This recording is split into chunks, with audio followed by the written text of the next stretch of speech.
And we are ready to go. Go live. How is everyone? And welcome to episode 2 of the Culture Cast. Next to me today, I have my good friend Michael McGrath. How are we getting on, Mike? I'm good. And also joining us at some point is Bruno Lette. Oh, wait, he's coming. I'll just admit him into the room there. Late as always.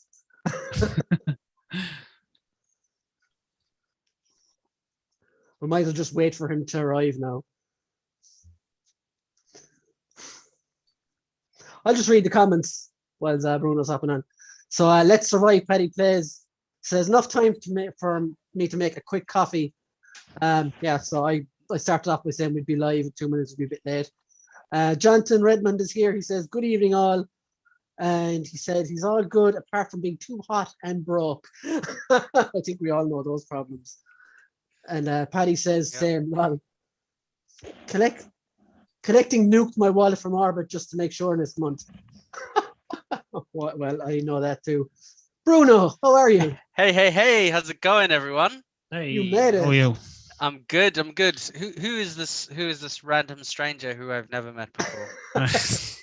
Bruno? Michael, Bruno. Oh yes, I'm acquainted now. How's it going? Yeah. But You right? we're all. Right, how are you? I'm good, dude. It's been a while. I've been trying to come on, join, do it. Cool. So we had Michael on here about a month ago, was it? A month or so ago. About like, yeah. I've been trying to barter him to come on since, because we had such a good reception that night. But Bruno as well has been here as well, holding the fort manly, just filling in the gaps. Well, that's never a bad thing, is it? If it's big enough. But I'm bummed. All right. I'm not going to touch that one. No, don't go in. 6-inch ball, but I mean. Go deep. Wait. Go deep, go loud. Just to say. So today we'll be covering a few things. Kevin Smith's Master of the Universe. Yes. Fear Street. A little update on the Galactus HasLab thingy. Loads of new figure reveals from Mezco, Storm, etc. Some Marvel TV news and some what if rumors. But we'll do what we always do and start off with show and tell. And this doesn't mean get out your penis, Bruno. Oh, please. Oh, no. I promise it won't be big. So, I don't have the camera, the screen size for that. There's already 3 of us here. Too much, not enough zoom. It's okay. It won't show. So what I was going to say, do one of you guys want to go first, or do you have something? I have a butt ton of show and tell though. Go on, you can go first. Take the lead. All right, so I'm gonna start with this bad boy. Oh, look at that. Yeah. Ooh. So Hot Toys Captain America concept art, the 10-year anniversary. Mick, these are fucking awesome. They look great, man. It's That's a 1/6 stunning one, scale, that as yeah. well. It's a what? He said 1/6 scale. Yeah, Yeah, I said yeah. 1/6. Yeah. He's got a little finger just for you right there. But yeah, good figure. I don't think I'll go massively crazy over them just because of the lack of playability, but they look great. They really look great. Then look what I got as well. Kapow. Snap. Yeah, so Kapow actually sent. So this was one part of one big order. So huge shout out to Kapow actually on that because they actually shipped early all of their Galvatrons, all of their King Galvatrons. Nice. Then you've probably got this as well. The new What's Snake that? Eyes. Is that the movie one? The movie Snake Eyes. It looks good. A few gripes with it, to be fair. I mean, To be fair, it looks better than the original one. it looks good. It's just fuck all accessories. I think the sword is too short. It looks way too small for the figure. And I don't know. There's not a lot of mobility with the head, or not as much as I found want. with the original Classified series one, it was really fucking wobbly. Yeah. It wasn't tight. You don't get. Well, I say that you don't get that here. Look at him shaking. It's like, oh yeah. Not too bad. But still. And then I have to give a huge shout out to Toys R Us on this one because this is a big haul. So Ursa Major, Oh, you got those already? Yes. Sweet. I Oh, only got the there bath. you go. I only went for the bath. So that's the Oh, good thing. okay. That's what I love about like Toys R Us. If you only want the bath, you can only go for the bath. You have that Yeah. option. Man, this figure. Nothing beats a big Russian bear. It's mint that. It's fucking awesome. It's way different than because I thought they were going to just reuse the Wendigo sculpt. Most definitely not. Like That would even have been easier. even the paws, like the way they I don't know. It's just different. The only gripe I have with it, you don't have any like mobility on the head to. Yeah. You can put This it down. peg is quite deep, I'd say, is it? Yeah, so it's that's all. That's the entire mobility you get. So I can't look. But who cares? It looks Well, you're not so going to have a awesome. bear that's going to be going, oh. Yeah, it's like you talking to me, bitch. And What? then That's class. Can I just ask something there? What Yeah. wave's that from? That's the next Iron Man wave, isn't it? yeah, the Oh, next 6. Iron Man. So how Marvel much Legends. how much is that? So this is from a Build-A-Figure wave. Yeah. So you usually have to buy all of them from the wave to get the figure. Yeah, but And Toys then- R Us sells the bath though, doesn't it? Yeah, so I think it was like 50 quid on Toys R They're Us. usually about Ooh. 50, 55, yeah. That's Yeah. not bad then. No, I mean for what it is, I'm honestly this to me was a real sleep. I wasn't expecting to like it this much. I always try and go for the baths when I don't like the entire wave. Like I went for Venom Pool and things like that, but Bruno, that was you could end up like me and you could end up like chasing them and have half bits and pieces left. exactly That's a future video. the hunt for the arms. And then They're armless. oh yes. Yes. And then the Amber collection. So I know last time I showed you not last time, but last time I mentioned the Amber collection, I got this Raptor. They're so fucking cool. By the way, they are coming out with a new, not a new series, but I've a new release on these. I saw the one that comes with is it with Alan Grant? Oh yeah. The black one. But they're coming out again with the Jurassic Park one, the original one. Oh, sweet. So they call it the big one. Clever girl. Yeah, exactly. So they re-releasing that, which is great because it's actually quite expensive now. It's like 60, 70 quid. So I just bought that one, which is not that one, not the big one, but it's a great figure. So I bought like 5 of the big ones. I'm like all in on the Raptors. I love that shit. Class. And then the dinos, but actually I want to talk about the figures just super quickly because they're really good. Yeah, I keep looking at them and I'm like, must resist. He Oh. looks excellent. Ellie looks excellent. Oh, they're fucking class. Dr. They look good, Arnold. them. Mate, Ah, you know you're what? killing me. So here's the thing. It's Mattel. I'm not a big Mattel fan. You know I'm not a big Mattel fan. Mm. But one of the things, like they've gone in on the accessories. I've actually put all of them in this little monitor that the computer that comes. But you can see everything. Oh crap! Accessories everywhere. A fucking arm for Doctor. Right? You get all of the walkie-talkies. You get a little glass to talk about the Chaos Theory shirt, and you get the That is little fucking amazing. raptor egg. But here's a detail that I actually really made me like this. Besides the double jointed elbows on female characters, huh? Ooh. Check this out. Something Do you remember has when no can't when she's in the tunnel?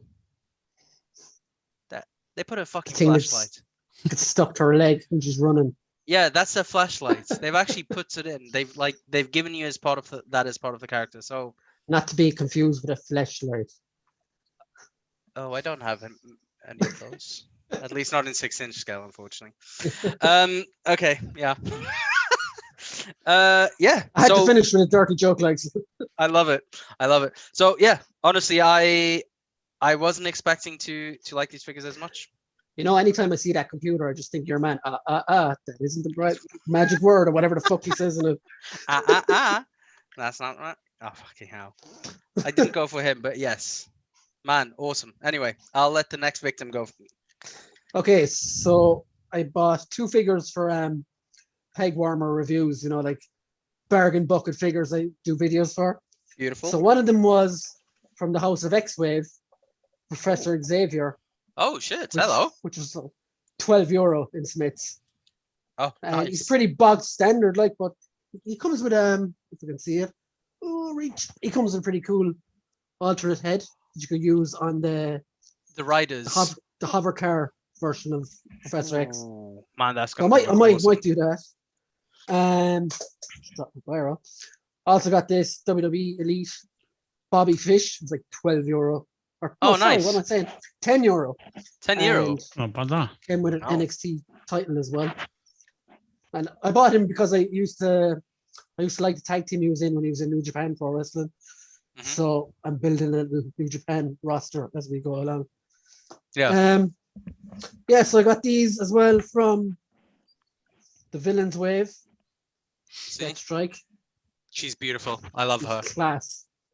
She's a Death Strike figure I wanted. She's the one they can't do another one now. She's perfect. Yep. I agree. There's this Dormammu, as I showed you I've earlier come in to the bargain. chat. Now the funny thing about this, right? See the black thing there? Yeah. The little headdress. That was held on by a rubber band. So that is literally loose as fuck, like. Oh Right? shit. That just pops out like. Oh, is that some? Oh, okay. Cheap I mean, as fuck. okay, fair enough. But, So it's one of those which you can easily lose as well, which sucks. But Yeah, like if that falls in the ground and you're hoovering, game over. But the standout of the wave for me is Red Skull. yeah, It's nice And that. he even comes with a cosmic cube that fits in his hand perfectly as well. yeah, Two different hands, brand new body. perfect. Perfect. And it's seamless joints as well, right? Yeah, it's pinless or whatever they call Pinless. it. Yeah, exactly. Yeah. Honestly, after you started going on about that, I had to. You have to get him. I caved. I caved. Absolutely caved. It looks awesome. And my last one is from obviously Toys-R-Us as well. And you know who this is? Raditz from Oh. Dragon Ball Z. Oh, nice. He is a fucking beaut. He's so fucking big as well. He's perfect. He's absolutely. So, Mick, are you into Dragon Ball or not your jam? I've had a couple of the figures. I've tried watching the series, but it's not Yeah. my cup of tea. Like, So the thing for me is you barely like Raditz is only really in the first arc, right? It's just The funniest thing was the first ever Dragon Ball Z episode I watched was the start of that saga. I'd Yeah. never seen Dragon Ball or any of the other ones. oh, so and it you was went him. straight into that. Yeah, It was him kicking the fuck out of Goku and Piccolo that I saw first, and I was like, oh. fucking perfect. I had this massive let's call it not awareness. I was always pumped up about him, but the thing is, I never actually. So when I started watching Dragon Ball was because everybody in school was going on about, oh, you need to watch Dragon Ball Z. It's awesome. It's awesome. It's awesome. Because I'd never actually watched the original. Like the original, I'd never had any patience for, like Goku as a kid. But I started watching it like in the Vegeta saga, and they kept referring to Raditz, and you get some flashbacks to how the death and everything that happens with Goku and Piccolo. And I was like, man, this guy must have been fucking badass. And then you see some pictures in magazines and like, this guy looks awesome. And then when I rewatched it, I was like, this guy's a fucking psycho. I love him. And it's just like perfect. Absolutely perfect. So yeah, nice figure, man. Yeah, I've been waiting for him for a while. So, Mick, have you got something? not a hand. The last figures I got with the spawns from Bruno. They're still in the package because I wanna set them up, that alcove over there. Oh, let's see. Oh yeah, nice. So I'm gonna remove the box of towers I've got. Yeah. They're gonna put a shelf on there, and I'm gonna put like a nice spawn picture and put the spawns there. Nice. So That's I need them. class. I need to open them. Just, I haven't got any figures for a while, not for a few weeks now. So ooh, you getting that hot toy itch though? You're like, need my hot toys. Toys. Can you get a topical cream or something for that? Yeah, it's called 112 figures. I've got 2 on hold at the moment though. Oh, go on. I'm getting Justice League tactical suit Batman. Oh, and nice. the BVS armored Batman. So the big fucking boy. The big chunky bastard. Yep. The big Armored chunk. pain. So I'll have them in like 2 weeks or something. Oh, nice. You gotta post some pictures up on those after, man. Oh, we'll do. Definitely will. Can't wait for them. And these are 1/6. The 1/6 hot toys, yeah. They're gonna be huge. At least the chunky boy is gonna be so okay. Nice. Well, yeah, I mean, you can see the size of look at these Ledger Joker compared to Batfleck. Oh yeah. Oh fuck, he's gonna be even bigger. Man, that's gonna be nice. So the last hot toy I got would have been the Imposter Batman. Oh, the one with the Joker one. Yeah, the Joker one, yeah. Nice. Very nice. So guys, let's have a look at the comments. Holy fuck, there is a lot. Which is a good thing. Where was I? Yeah. James McGurk says, "Good evening, everyone. Just finished Masters of the Universe. Well, you have come to the right place." Oh yes. Spoiler City. Paddy says, "How y'all keeping, lads?" Mick Holland, meow said the chicken. And what's the next usual comment he says after that? Something about doggies or something. Death by doggy style? Death by doggies, that's the one. Mick says, dying in this heat, doing some Gundam at the moment. Oh, nice building. Mick says, a new rabbit hole. Oh, God. Like the only thing I've built before was that model kit, Perfect Cell. It was really enjoyable, but it's not something I would sink my teeth in long term. I don't think. No, not the proper ones, not the proper kits. So not for me. Jonathan says as well, no chance. Looked up those Gunpla kits before, way too fiddly for me. And he says about your stuff, Bruno just spared no expense on the figures. We spared no expense. That's right. And Paddy says they're too fucking class. Mick says, I blame the Flame Toys Fury model kits. I did a few Drift and Ultra Magnus and I enjoyed them, so I said I'd try Gundam. Famous last words, Mick. Yeah, the Flame Toys ones do look awesome, to be fair. Holy shit. Jonathan literally said that. He said those Flame Toys kits look awesome, but they're so expensive nowadays. Yeah, so great hell, minds. you guys are on the same wavelength and all. And Nick says to me, I should read the House of X comics. They're really good. Yeah, I reviewed Professor X earlier today, and my one thing was like, I don't know anything about that fucking character or that thing. I'm going to try and wave. But like, it's so confusing. You've got House of X, you've got Power of X, you've got Excalibur of X. There's loads of them. Of X's. Yeah. Fuck off. Let me know once you read it and actually, like, is it worth the read or? It's okay. I'll take the bullets for you. Yeah, fuck yeah. That's what this friendship is about. You eat up the shit and you tell me if it's good or not, and then I'll go and do it. If I regurgitate it, you can eat it. It's fine. Exactly. Oh, chunky. Oh, corn. Oh. We've gone this far. Might as well keep going. Blah, blah, blah, blah. Paddy, Justice League is my favorite Marvel character. Nick says, correct, Bruno. Yes, Brian. Okay. Okay, so a lot of out of context shit there, but that's fun.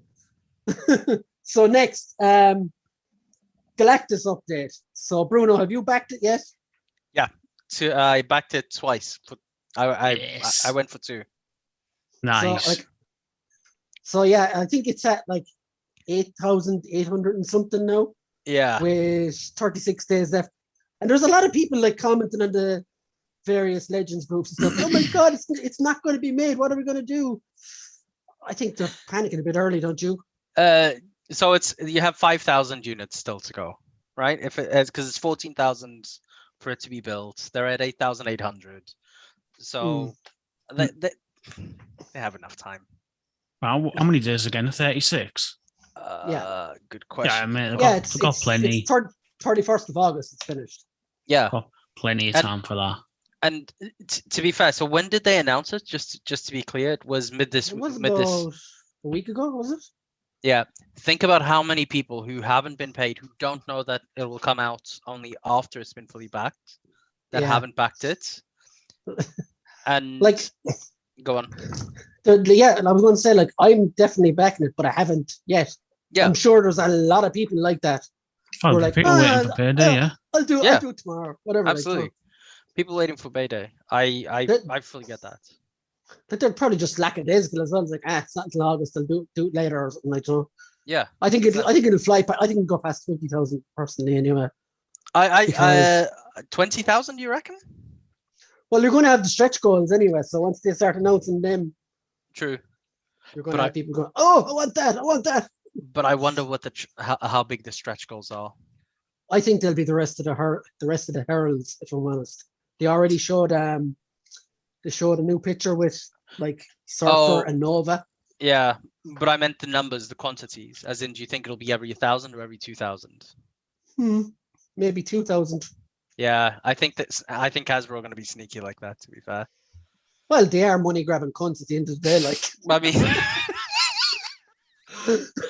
politically like they don't need to crowdfund really. Like, this is just so they won't lose money. No. I mean, Jesus, the more they make, at least from an IP perspective, from a development R&D, like the more units they make, it already comes down in cost anyway. And the same for the manufacturing, right? Because they have to set up all the molds and the assembly line, etc. I mean, it gets to a point it's always a fixed price, but the more they do, the cheaper it will become overall. Yeah, exactly. They have fuck has. Yeah. But I see like Mattel is doing one now as well with their WWE Ultimate New Gen era. Yeah. Ring. That looks pretty cool as well. But was that a Kickstarter? Yeah, it's crowdfunded as well. Fucking hell. Is it actually on Mattel though? It's their Ultimate Edition ring. I'll try and find a picture now just to show you. You've probably haven't seen it. Can you actually buy through Mattel? Oh no, you can't. You can't buy Mattel in the UK, can you? Not directly. I mean, I think you can with this one though. You can. Oh, can you? So their target, from what I'm looking at here, is 5,000, and they only have 812 backers at the moment. Shit. Okay. For how long? Only just went up on it. Yeah, but it's only running until the 22nd of August. See, that's not bad though for 800 if they've only just started it. I think the problem though they're going to run into in this one is wrestling collectors are notoriously cheap bastards. Yeah. So do you think it's worth the price though? Because I'm looking at it. I don't think so.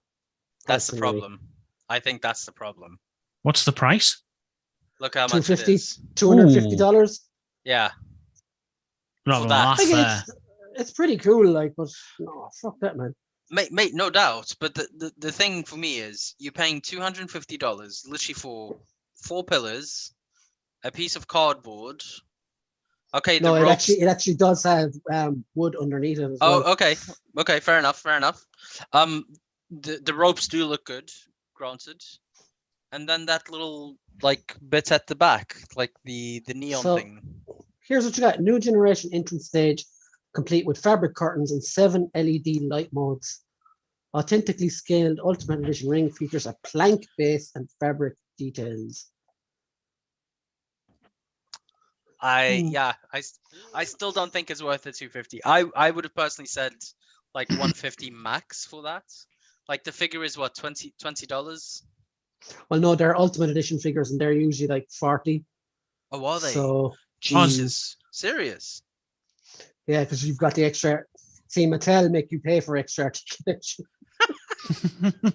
It's true. You want to move it properly, you got to pay for it. Double joints, 20 quid. Like watch that 7K backers, you get Doink the Clown. Which is pretty cool. I'd buy that in its own, really. Fair. I mean, what's the ring one? skirts at 8. So how much is an elite ring anyway? And they're about 100 to 150 for the elite ring. The elite scale, yeah, is about 100 quid. I mean, it is a big sized ring, to be fair. I had one before, it was just too fucking big. I had nowhere to put it. So I ended up getting rid of it again.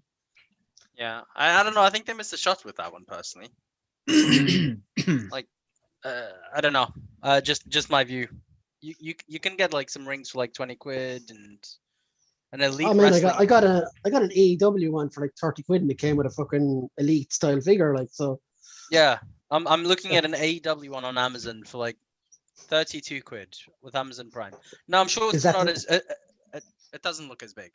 Is that the one with Cody Rhodes? Terms that I have no idea of. Does it come with a wrestler then? Does it come with Dante from Devil May Cry?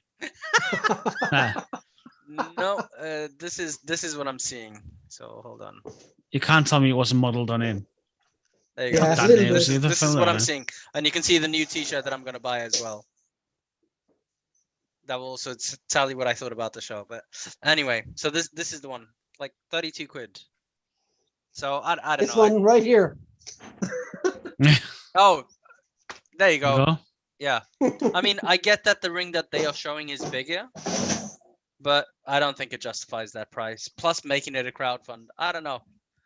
There is a whole heap of guys though who do like what do they call them, figure feds and stuff as well, and build actual like little naming their characters and going 1, 2, 3, having little figure federations and building actual arenas. Fuck it, ACBA awesome. for wrestling figures, basically. Oh, some of them are unreal. Them ACBA and the wrestlers, absolute class. Like the detail on the arena and like it even got crowds and everything. But like they've got like the photos they're using, like bang on photos as well. There's a guy that I used to follow years back on Twitter. Matt Goldberg is his name, and now he's the official AEW figure photographer. And some of his stuff, I've been following it for years, is fucking amazing. It's like actual scenes from matches. Like, so I can see how he got hired. Fair play to him though. But yeah, I mean, I can see people going for it. But yeah, I don't know. What are your thoughts? Like, you're more of a collector for that anyway than I am. No, like I said, the ring is cool, but it's just too big for me. If I had the room, maybe I had the money to throw away, but no, I wouldn't. My point in bringing it up was more about fucking more companies are going to be using these fucking stretch goals or these crowdfunders going forward, though. And it's kind of a bit of a shitty thing to do, maybe. I don't know. Yeah, they 100% will. And I don't know. I can see the justification for specific figures. Like when they did the Unicron, like that was fucking huge. You would not see the average like toy collector at I was gonna say Toys R Us at Smith's seeing like that box and being like, oh, I'm gonna buy this for my kid now. It's like no, like it makes sense to have a Kickstarter for some of these things. Like, hey, look, we're willing to build this for you guys. You raise the funds and we'll do it. Fuck it, cool, awesome. Yeah, I get what you're saying. Like, imagine seeing something for 500 quid inside the Smiths. You're just gonna look at that and go, no, exactly. But I think there are some things which, like the Sentinel, definitely didn't need a crowdfund because they could have plugged that themselves if they really wanted to. And Galactus, I'm gonna say the same. Like, it's actually Sentinels were 350, weren't they? Yeah. But like what I was saying to you last week, though, they did end up with an enormous amount of unsold stock with the Marvel Universe ones behind me there. True. And they ended up in TK Maxx for like 10 and 20 quid, like in America. Yeah. Well, that's the thing. I wonder how many units they made of those as well. That's the thing. Guy I know from Action Figure Trading Company UK, Community UK, Scott Wilkinson. Yeah. He used to go over to America twice a year and he was bringing home stuff for me. And one of the years he went over, he literally brought himself back 10 Sentinels because they were like a tenner each. I was like, how the fuck did you pay to get that back on the airport? He said, I literally had to pay for extra check-in. It actually cost more than the figures itself. Worth it.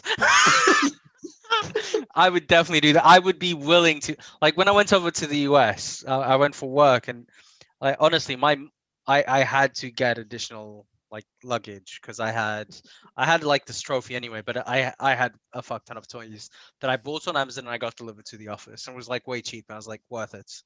Like, do it. Totally do it.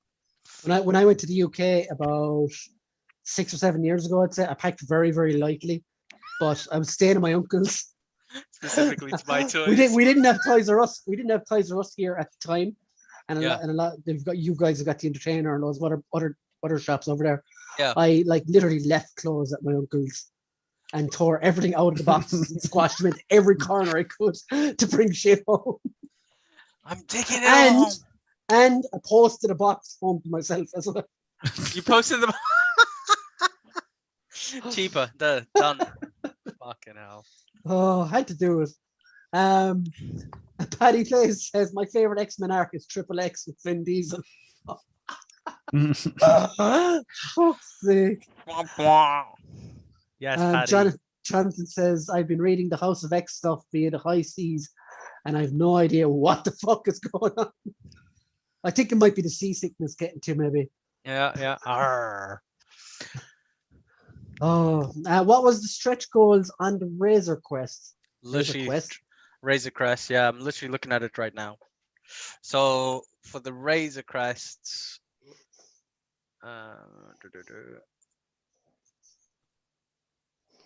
fuck, hold on. So Paddy says, go on. No, go on back to Paddy. Paddy just said, when I went to Japan in 2010, I brought one suitcase, 10 kg limit.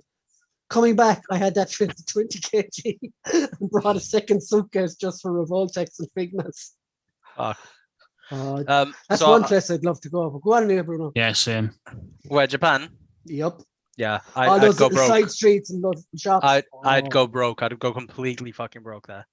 But there you go. So I can't actually. I'm trying to see if I can find the stretch goals. But the Razor Crest actually got 28,000 backers. Jesus. Yeah. I backed it as well. This is before the Razor Crest got blown up. And they blew it up 2 weeks later on the Mandalorian. Do you guys remember that shit? It was like, hey, I backed it, and then boom. It was literally like, I see that note. It's like dicks. But I can't have been that many because their target is 6,000. There's your unlocks. Yeah, there. Yeah, just scroll down. There. Yeah, unlock. But I can't find the numbers though. That's what I was looking for. Ah, shit. So I can see. So these are all the unlocks. So unlock 1 secured, but it doesn't say what it was. You have the pod for the child. You have a stand. Oh, that's gonna be actually pretty cool. To be fair, didn't even know that. Oh, carbonite blocks and teeny. Look at that. If anybody's interested, I'm gonna be scalping that on eBay.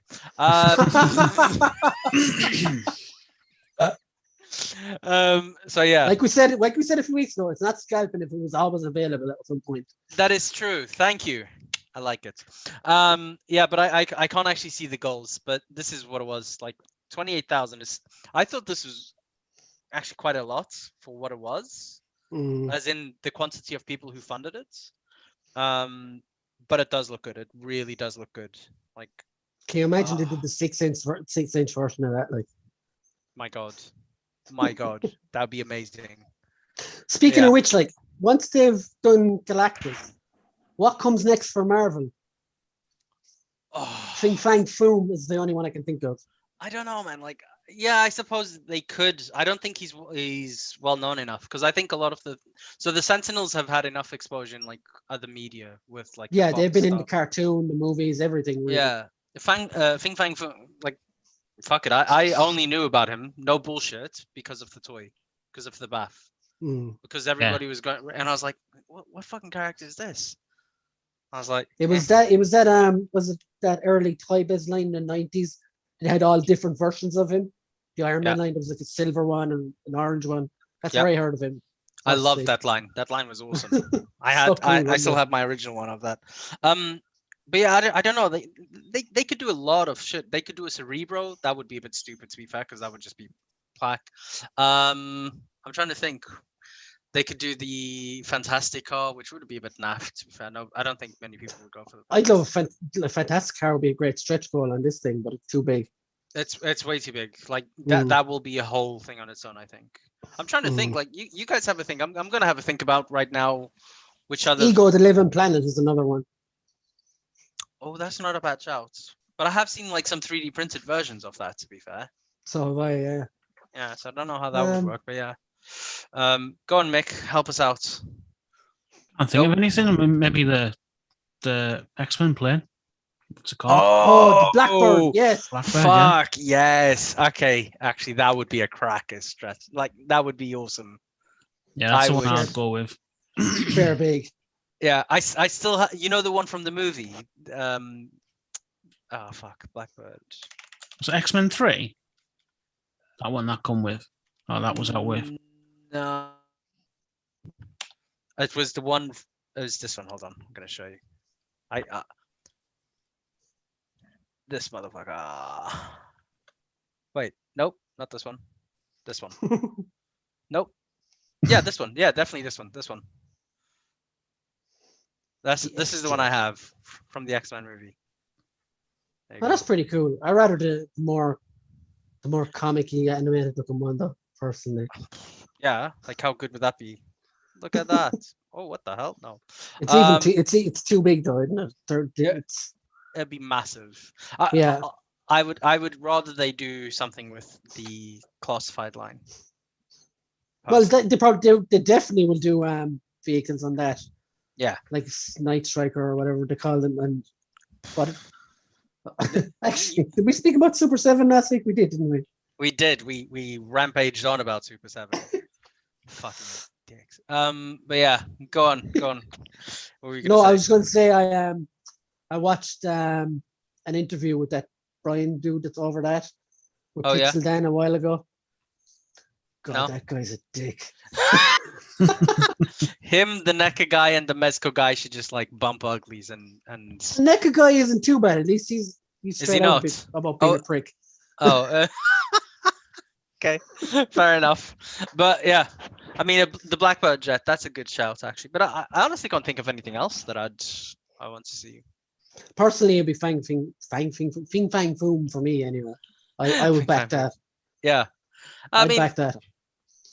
To be honest, I might back it just to sell it. I have no interest in the character. I know that sounds horrible. I know it'll probably sell for more, and that's not why you should back things, kids. But I probably for would. the fans. For the fans, yeah, exactly. I'm just gonna sell it on eBay. But yeah. Jonathan Redmond just said a Quinjet as well, maybe, or a Celestial. Oh, Quinjet would be awesome. Like the proper. Nope. I was thinking the Shield helicarrier, but that would be like. Would the helicarrier be as big as the GI Joe? It would nearly fucking the 80s, in my house. Fucking thing. Yeah, the USS fucking, flag. Yeah. My mate had it, you know. You had the flag? No, my mate had it. Oh, fucking hell. Jammy bastard. Mum goes, mate... you're not getting that. Like, it's too fucking big. I was like, I don't care. Fucking awesome. I mean, like, it would be great to get the helicarrier if it like floated over your house or something, because that's the only way it would fit. Yeah, it's the only. That being said, have you guys seen the Lego one? I had the Marvel Universe one about 10 years ago, was it? What? And even that, yeah, that was the Marvel Universe one, but it was totally out of scale. No way. What? Yes. Holy shit. I genuinely did not know that they made that. It was way smaller than it should have been, obviously, like, but it was still cool. Yeah, it was like an SCCC exclusive. Man, that's pretty cool. So the one that I was talking about was the Lego one. Have you seen that one? No. I don't think so. So I have it, but I still haven't built it because it's like gonna be fucking huge. This one. That's what she said. Hey. Oh yes, I have seen that. Yeah. Yeah, it's class. But you can see it's not massive. Like you can see how the characters there. Still a decent size though. That's the thing. It's still a decent size, but that's fucking hell. When I saw that, I was like, "Get!" And then I was looking at space where to put it, and I'm like, "Fuck." So yeah, hence why I haven't put it together. But that looks awesome. Yeah, Jonathan said a 6-inch helicarrier would be 15 feet long. Yeah, that would probably cover my whole house. 15 feet long. Just use it as a table. Yeah. Just prop my car on dinner table. Man, that's not a bad shout. Have you seen people who put like the Millennium Falcon as a coffee table? Yeah. It's not a garage. What was I trying to say? It's not an aircraft carrier. It's now my car carrier. Yeah, there you go. That's just where I park my car. What's the problem? It's like your neighbors watching you play outside and shit. What are you doing up that roof? Playing with my helicarrier? What are you doing? Paddy says Akabara is wild for figures, and he also says Ego would be sick. Yeah, Ego would be class. Like, would you hang it off the roof or something? I don't know. Yeah, you would have to. And those Marvel guys will just say, we did Ego. He's in a 2-pack with Peter Quill. Fuck off. Oh. Okay. Quick, let's roll our eyes. Go. Oh. I think I did the full rotation there. Oh, yeah. Okay, so Fear Street. You haven't seen it yet, Bruno? Nope. Too much of a pussy. You guys know this. Well, like it's more of a teen horror. Like it's more of a teen. It's not scary. No. Oh, okay. Is it like that? What's the evil babysitter ones? Yeah, it's about as soft as the babysitter. Yeah. What was that called? I love that. The babysitter. Was it? Is that called just the babysitter? Oh yeah. The Netflix sequel one as well. Yeah. Oh, the babysitter. Like some of the kills are surprisingly gory, but that was really cool. Yeah, I love that. It was a good watch. Oh yeah, the babysitter. That is literally what it's called. I thought it was like Killer Queen or something. That's the sequel, isn't it? Oh, is that called Killer Queen? Yeah. I think that's just it's like a semi-title, isn't it? It's still the babysitter too. Yeah. Oh, yeah, it is. It is. So we're going to go into like mild spoilers. We're not going to go into storyline spoilers for the first two. We're not going to mention the third one at all because Michael hasn't seen that. No one has seen that. I'm not going to go into story spoilers for you anyway, Bruno, either. Sweet. So it's like, I heard of it first, and when I saw R.L. Stein, I was like, it's going to be like fucking Goosebumps, isn't it? That's what I thought as well. When I found out who it was, I was like, it's going to be a kids show? Yeah, that's what I thought too. I was like, you're going to have Jack Black going, or something in the middle of it. But I just turned it on one night because it was like nothing else on, like nothing else to do. And found myself stuck to it from the first scene. That first scene is pretty fucking mental, like. Oh, Maya Hawke. Yeah. Wait, so Maya Hawke like, from Stranger Things. Yeah. Ooh, she's one of the big. She's one of the big names in it. Okay. But that first scene is very similar to the first scene in Scream, isn't it? The whole film was a rip-off of Scream for me. Like the whole, not so much a rip-off, more of an homage. It was too much of a homage, like because the characters sort of like felt like they were from Scream, but just not as good as the Scream characters. Yeah, like, they were sort of written the same, but just not as good. But it was still an enjoyable film. Like, yeah, it was like Scream Light, what I would call it. Yeah, it was very Scream Light. Yeah, very. I didn't really find it as much in the first film, but did you find in the second film, every scene had like a really popular song? And by the time the next one was started, the next one was beginning. It was all over. The soundtrack was all over the place on the first film. It was like you might as well have been in the rave. It was fucking nuts. The second one then as well, it was kind of a rip-off of Friday the 13th, wasn't it? Oh, it was blatantly Friday the 13th. Yeah. It was right full on. Right down to the camp and everything. Yeah. But one thing I did notice about the first one is there is a lot of different. Is this spoiling it? There's a lot of different stories, killers, kind of. Okay. It's like I heard someone else say it's like the 7th movie of a 10-movie franchise or something, because there's so many characters that could have had stories before this. Yeah, because they only give like little backstories of them, don't they? They didn't give like a full. They're not getting a full film. Because like there's like little scenes you see like a roster of fucking murderers and stuff. And they're like, there could be movies about all of these characters. Oh, these could be movies, or even like short movies that could just like bang them out if Netflix wanted to. Like 30-40 minutes. Because there was some of them that didn't give any backstory. Like the girl got a backstory, didn't she? Ruby Lane, was it? The flipped switchblade lassie. Yeah. That little kid didn't get much of a backstory. Is that the fella with the baseball bat? Who's like, yeah. That was pretty fucking cool. But yeah, like third one as well, without spoiling it. Within 10 minutes, I was like, oh no, they're after ruining it. Because in the third one, it's set in 1666. So back in Pilgrim times, like that film, The Witch, you ever saw that? But no, I haven't seen that though. For some reason, they all have Irish accents. Bad Irish accents. Like worse than the Boondock Saints or wherever that film was with. No, not that. Norman Reedus, because that's shocking. But now anyone likes that film, you're just mad. Like you need. It's like a level below just okay. Sure. So like after 15 minutes, you forget about it, so it's fine. Right. but it's really like because I went straight from the second one to the third one, and it's really jarring, especially as they're in the exact same place hundreds of years ago. Like, why are they all Irish? 1666 doesn't make sense. And all the actors are back playing different people, aren't they? Yeah, it's very American Horror Story of it. Because that's a bit weird. There is an explanation for it though. After I would assume so. Yeah, there is, like, you see, it's like one of them is seeing through someone else's eyes, basically. Yeah.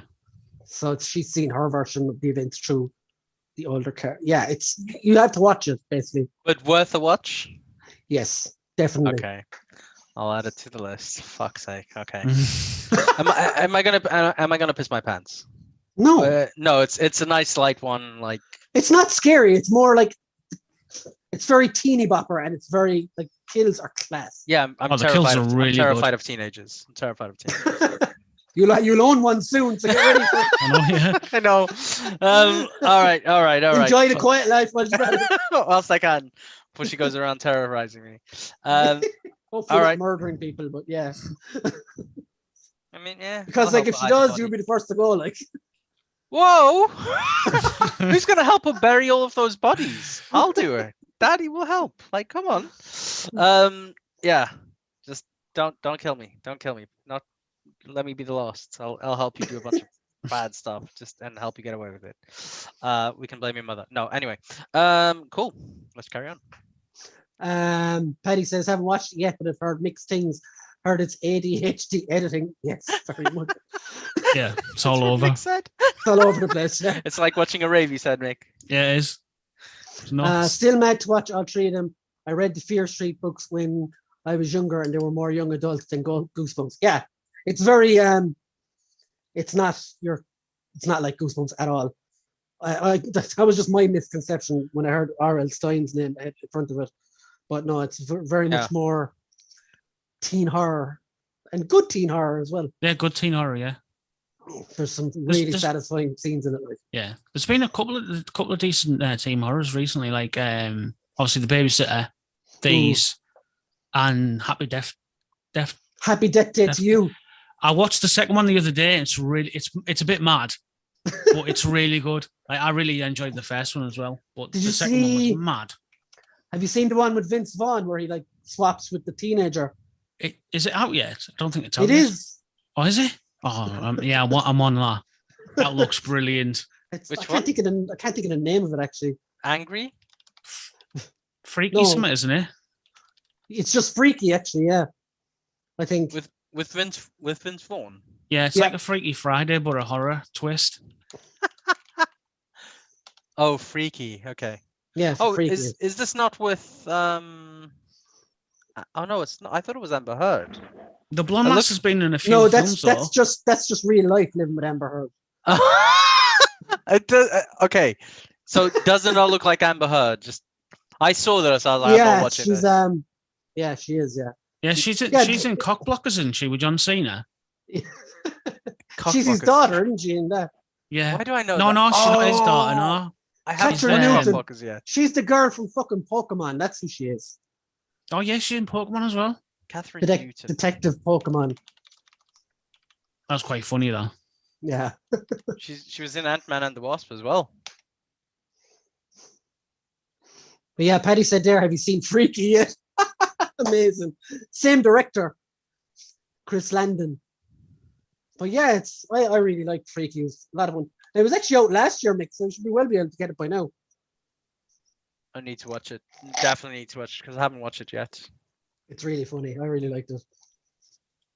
Freaky? Your one is genuinely terrifying in it as well, much more so than Vince Vaughn is. Okay. Fuck. Okay. Screw it. Well, I suppose you'd rather a hot blonde try to stab you or Vince Vaughn. I mean, with a knife. Oh, then a hot blonde. Yeah. Want some pegging there, wasn't he? Fork sword. Pegging. That's a new one for this show. And this has had tubs on it for 20 weeks or 18 weeks as well. Like, so well done on that one, Mick. Bringing on the peg. Oh. Paddy said if it was Amber Heard, me and Brian would have boycotted it. No, I think I would have taken a shit in her pillow. You know. I hate for her. Oh, what a cunt! But anyway, you won't be demonetized, I promise. Wink, wink. Me never. Okay, so some MCU news / rumors. This is supposed to be true though that Vincent D'Onofrio, Wilson Fisk, basically anyway, is apparently appearing in the Hawkeye TV show. Hope so. In episode 5. So there's a really specific rumor, so I'd say it could be right.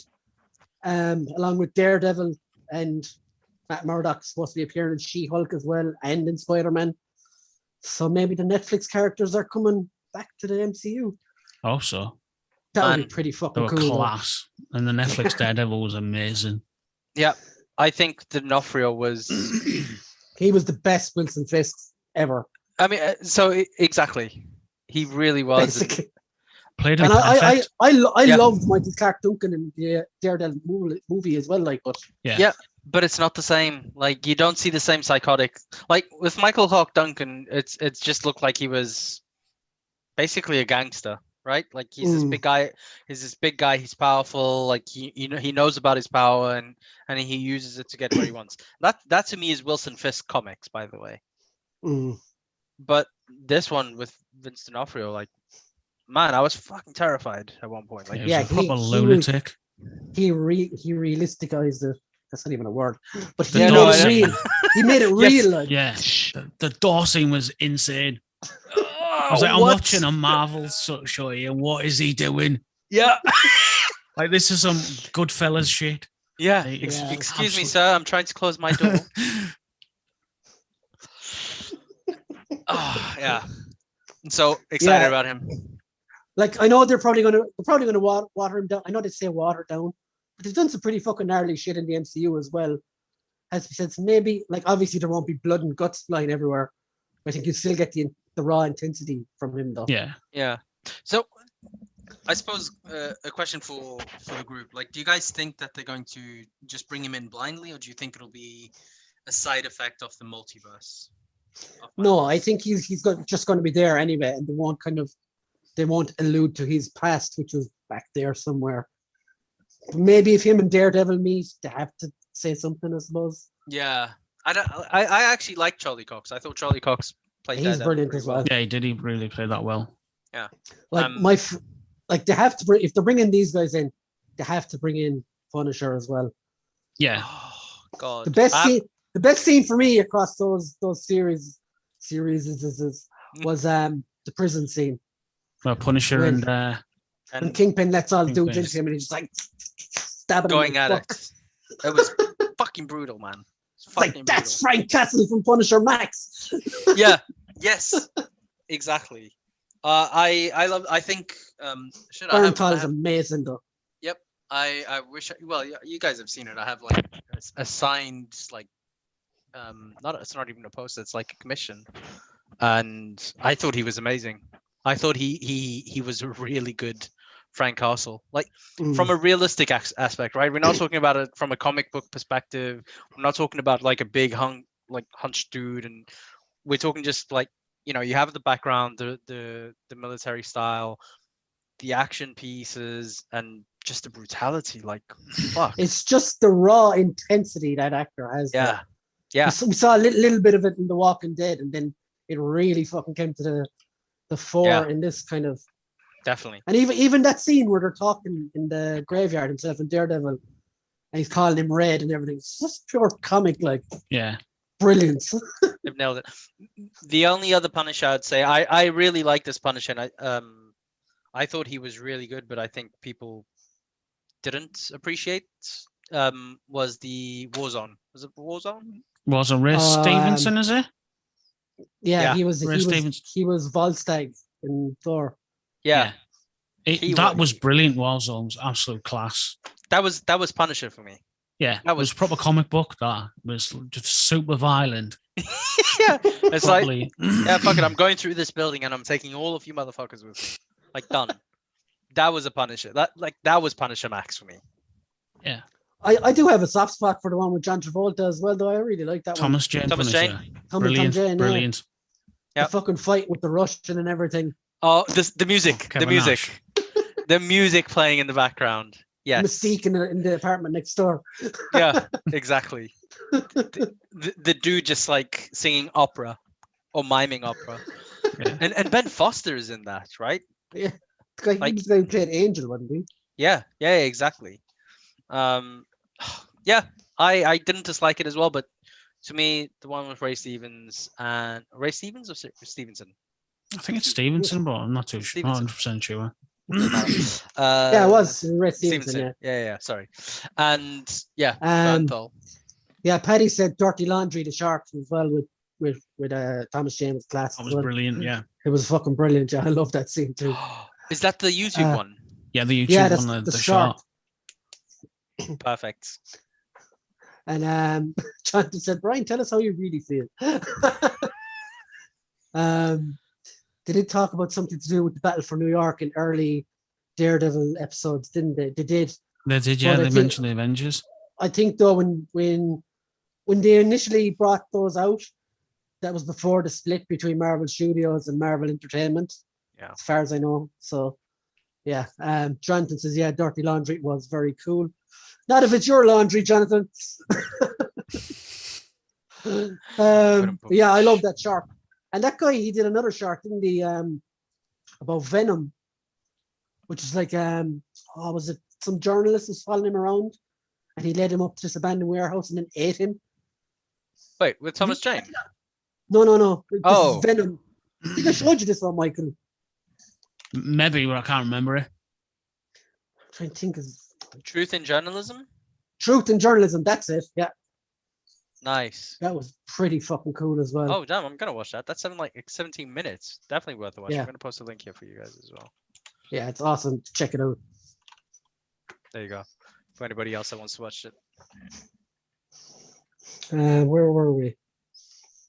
Also, as we're on MCU stuff, did you see that? What if the animation thing that's starting on the 11th?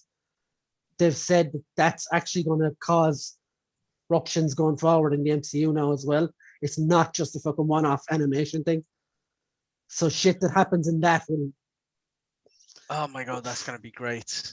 Go forward so anything that happens in the shorts will have a knock-on effect in the actual MCU. It's not just. It's not like a Love and Death and Robots situation. No, like it's not a one-off. Like that's gonna be good. That's gonna be awesome. And on the back of that, there's already rumors that Haley Atwell, is it Atwell or Altwell? Will be in Doctor Strange Multiverse of Madness as Captain Carter. Oh shit! Which would be fucking cool. Serious? Well, that's. I know you see it in the what ifs, but man, that's gonna be awesome if they do that connection already. If she turns up there, even just for a minute, it'd be so fucking cool. Like, yeah, nice. And there's their in to bring back Michael B. Jordan as well, because he's in What If as well. So he's in Killmonger. Yeah, you see the Killmonger saving Tony, right? Yes, it's Tony. Yeah. You have a heroic Killmonger then coming back into the fucking fold. I don't know. Yeah, man. Now I'm just getting carried away. Yeah, but the cool thing is that, like you said, it means that everything that you see won't be detached. It's a what ifs, but it will be actually connected to the MCU. I'm up for that. And there's watchers out there now, so which is awesome. Yeah. Jeffrey. He was the guy that's voicing the Watchers. What's his name? He was in Westworld. Hold on. Jeffrey something. Jeffrey Wright. Where else was he in? Jeffrey Wright. That's it. Nailed it.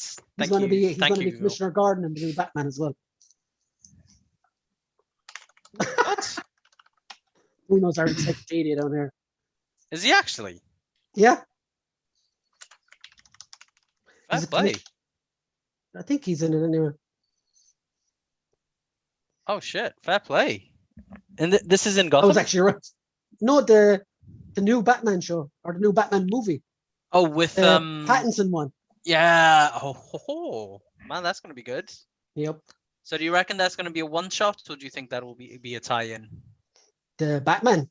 There's rumors there's 3, but Who the it's fuck just knows rumors. what DC are doing, to be fair. Yeah. Well, they don't either. So why would No, they haven't a clue. Look, Fucking heads hold far on. up their ass. Here's some shit. There's a wall.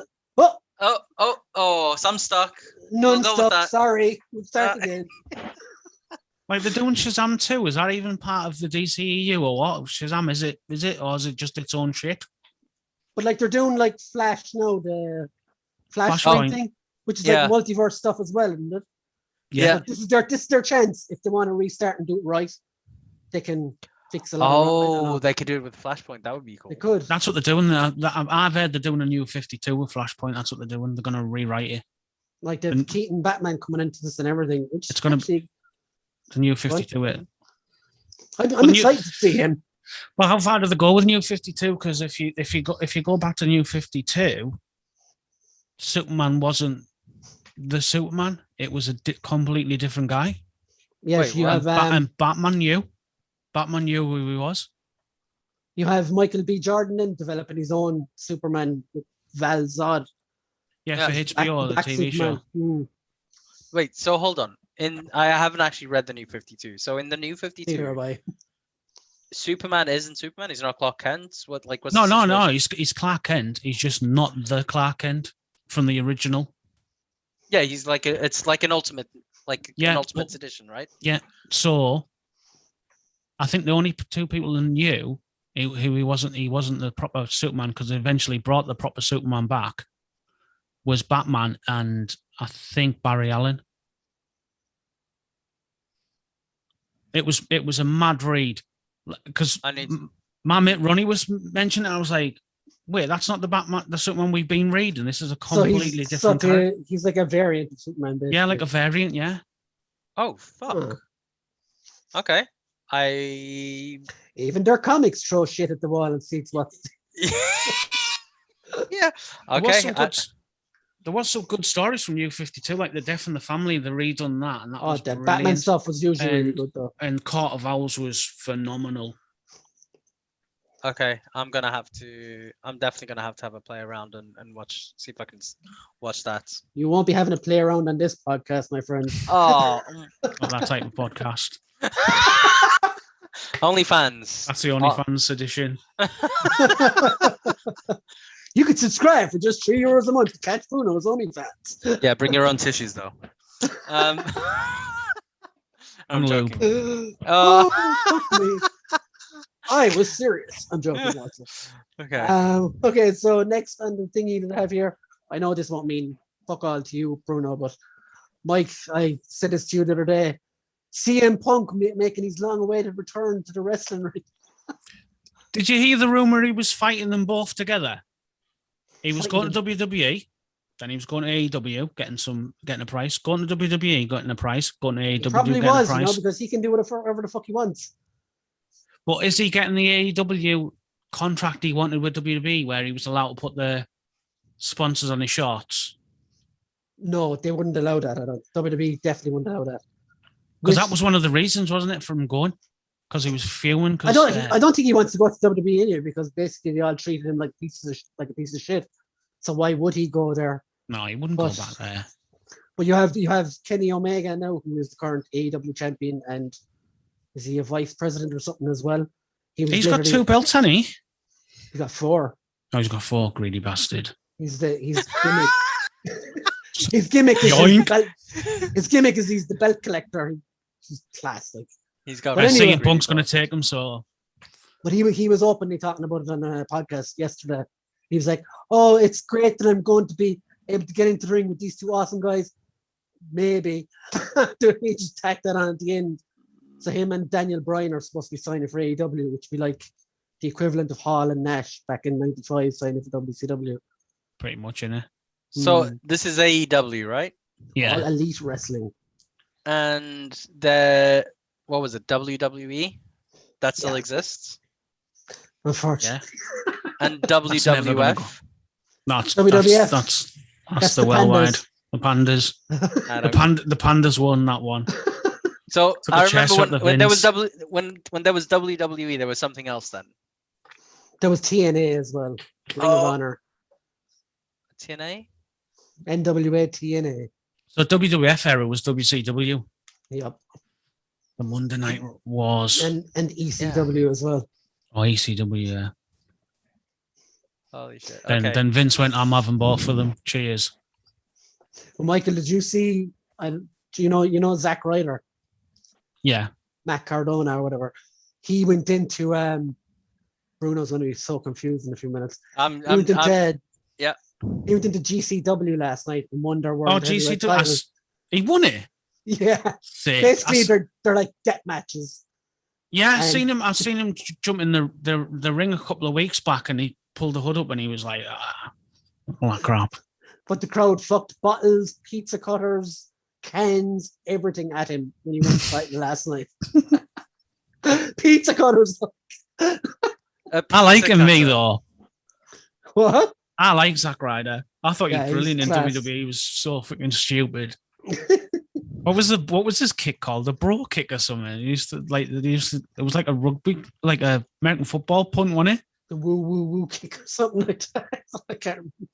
It was nuts. Absolutely. He was hilarious. He nuts, was on Nick. YouTube.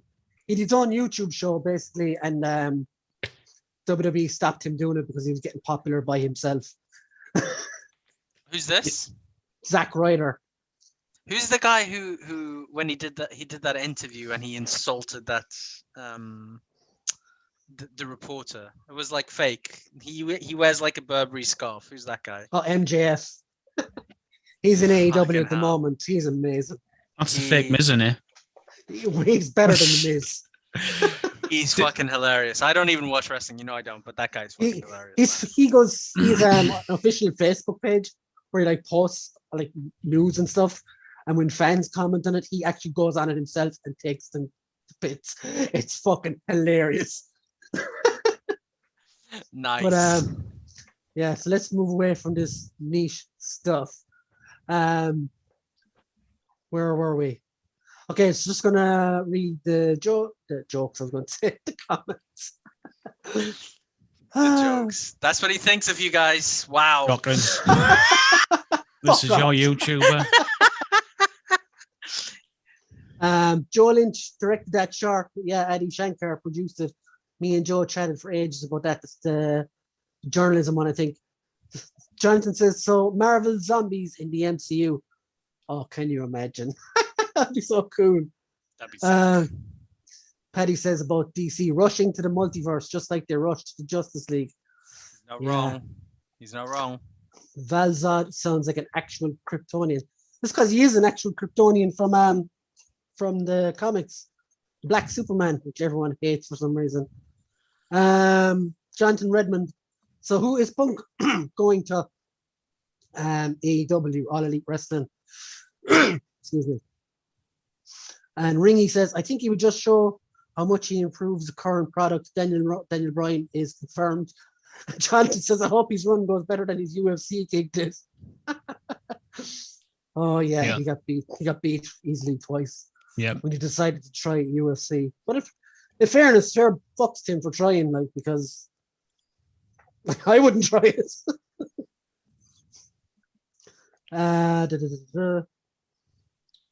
He still does YouTube Major Wrestling Figure Podcast. Yeah, that's Zack Ryder.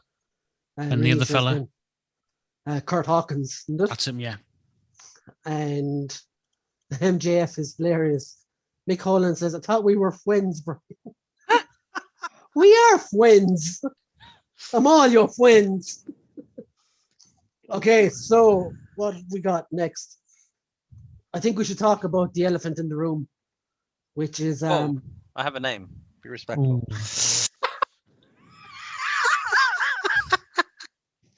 But Bruno. Yes, straight away.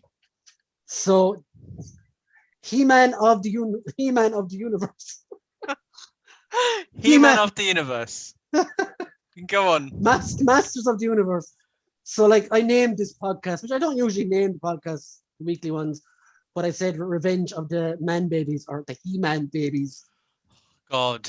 Yeah. So Masters of the Universe Revelations, a new show from Kevin Smith based on the hit 80s show where He-Man used to come along at the end of it every episode and talk down to you about politics and stupid shit. and now people are sad about politics and stupid shit in the show. Thoughts? Come on. Actually, wait. Spoilers ahead for He-Man Revelations, episodes 1 through 5. Good. Big spoilers. Mick, you go first. I feel like I just talk nonstop, and actually, I like when you say shit, so it's cool. You go first, and I'll jump there in. You go. I loved it straight from the get go. It was brilliant. I didn't care that they followed Tila. I thought she was absolutely brilliant. She was voiced brilliant. Evil Lynn. As soon as I showed up in the mouth, I was like, "Oh, that's Lynn. Get in." She just fit it so perfectly. And I don't get the moaning. It's not called He-Man. It's called Master of the Universe. Sort your shit out. Have a word with yourselves. Revelation, by the way, which is He-Man revealing himself to Tila. Fuck it. I wasn't too bothered. I thought the whole carry on with she was kicking off about Prince Adam and being He-Man. I thought that was a bit. They shouldn't have written that too much of that in. No, she was overly bitchy about it. Yeah, she was overly bitchy, but what the people are kicking off her about was just stupid. Like what annoyed me was like, poor fucking Man at Arms, like he got a right fucking punishment, like, didn't he? Oh, he didn't have it, like he probably went off it. What's the dad called again? Duncan. Or King Randor. King Randor, that's it. He was booted right off. I was like, man, calm down. Like, it's like your wife here. What the fuck? Are you gonna fuck like, you leave here, and if you come back, I'll kill you and cut your fucking head off. Yeah. But then when Man at Arms fucked off, he looked cool as fuck with the beard and that. Yeah, that's the figure I want of him. I know, same. Him like just scruffy as hell. Just man, pure badass. Yeah, I like it. So I thought it was amazing. The animation was fucking amazing. The animation was sick. It's done by the Castlevania people, isn't it? Still haven't watched it. I don't think Castlevania looks as good as that though. No, it doesn't. It doesn't look as good. This is even better. Before we go any further, I just have some comments. Paddy is leaving for fear of the spoils. Sorry, Jonathan Paddy. says the animation was good. Ringy says classic bait and switch. It's not the following Tila people are pissed off about. It's about Kevin Smith telling people it was. Then they kill him in the first episode and the last episode. And Jonathan he should have kept his mouth shut. And as for Masters Universe being the title, why does every single bit of merch have He-Man on it? Yeah, I agree with those points. Yeah.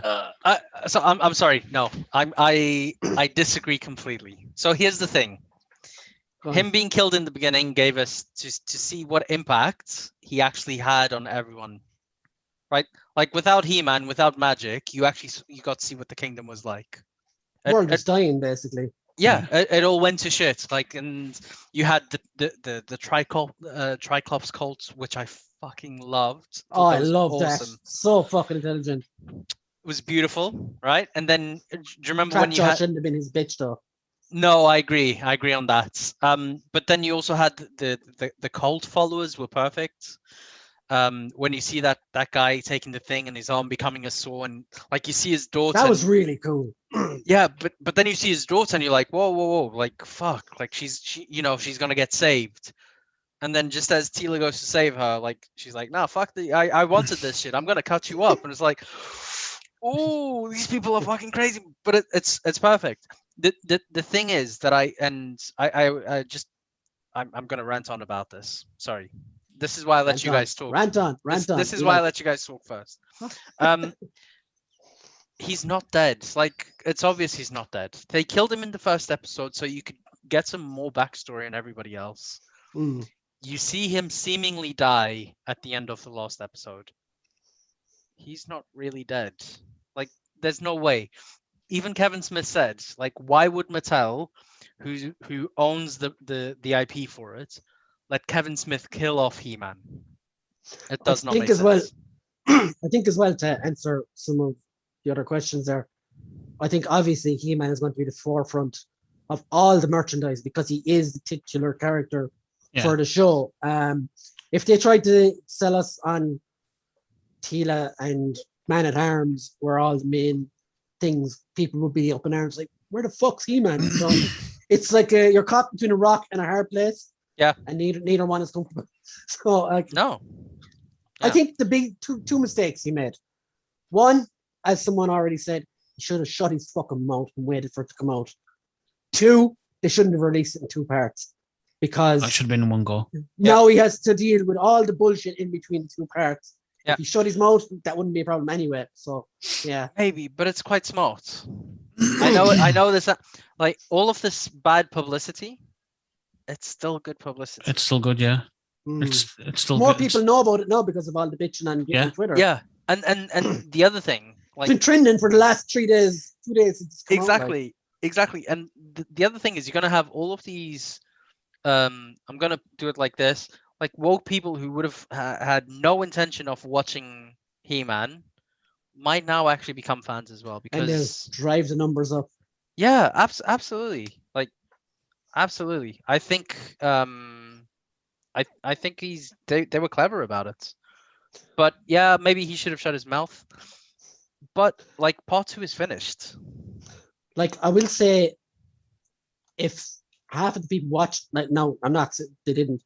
There is some people out there who will have never seen an episode of the 80s cartoon as well, where He-Man was basically just a fucking plot device. That Yep. The point of the show was you had a villain every week, probably Skeletor, Hordak, whoever, do some bad shit. It all led to He-Man getting the power sword at the end and ripping through them and then saying a lovely little message for the kids at the end. That was every episode. This has heft, it has story, it has lore, actually, which is class. All the background characters, like you had Merman, you background on him, background on Beastman. Evil Lynn was fucking amazing in it. Lena Headey. As you said, Lena Mm-hmm. Headey, amazing. Perfect. She loved doing this. Triclops was fucking brilliant. I never saw that coming. No. Him starting his whole cult and everything, and it That makes was perfect. sense as well. It was so good. Yeah. But I loved it, and you know what? So there are 2 things which I think you can talk about. One, you can talk about all of the drama that happened with the show and people not liking it because of the bait and switch or whatever it was. The other thing is just talking about the story, and like, holy shit, when you see Adam in heaven and you see all of these other guys, all of these previous champions still in their like beefed up forms, and you see Adam still in his normal one, like, okay, fine, you can tell he's different. But they were actual barbarians in the 200X cartoon. Wundar and Vicor was one of them as well. Oh, were they? Okay, they were actually barbarian. They didn't have a lesser form? No. Oh, okay, I didn't know that. It's only Prince Adam that's a little weirdo. Okay. But the other thing is, he still gave up his place in heaven. Like, they said you can't come back. Like, once you go, that's... So now he is the ultimate plot device because he can't die. That's true. Shit. Or when he dies, he'll go to hell. And speaking of hell, fucking Scareglow was amazing as well. Perfect. The guy, Tony Todd, voiced him as well. Yes. Candyman. Yes. Oh, sick. Yeah. Did you not know that, Mike? No, I didn't. Oh, he was class. And like, I thought it actually was Skeletor when they came across him first. And I was like, nah, they never do Scareglow on this. And then it was. But I really fucking liked what they did there. Yep. I thought it was great. Let's look at the comments.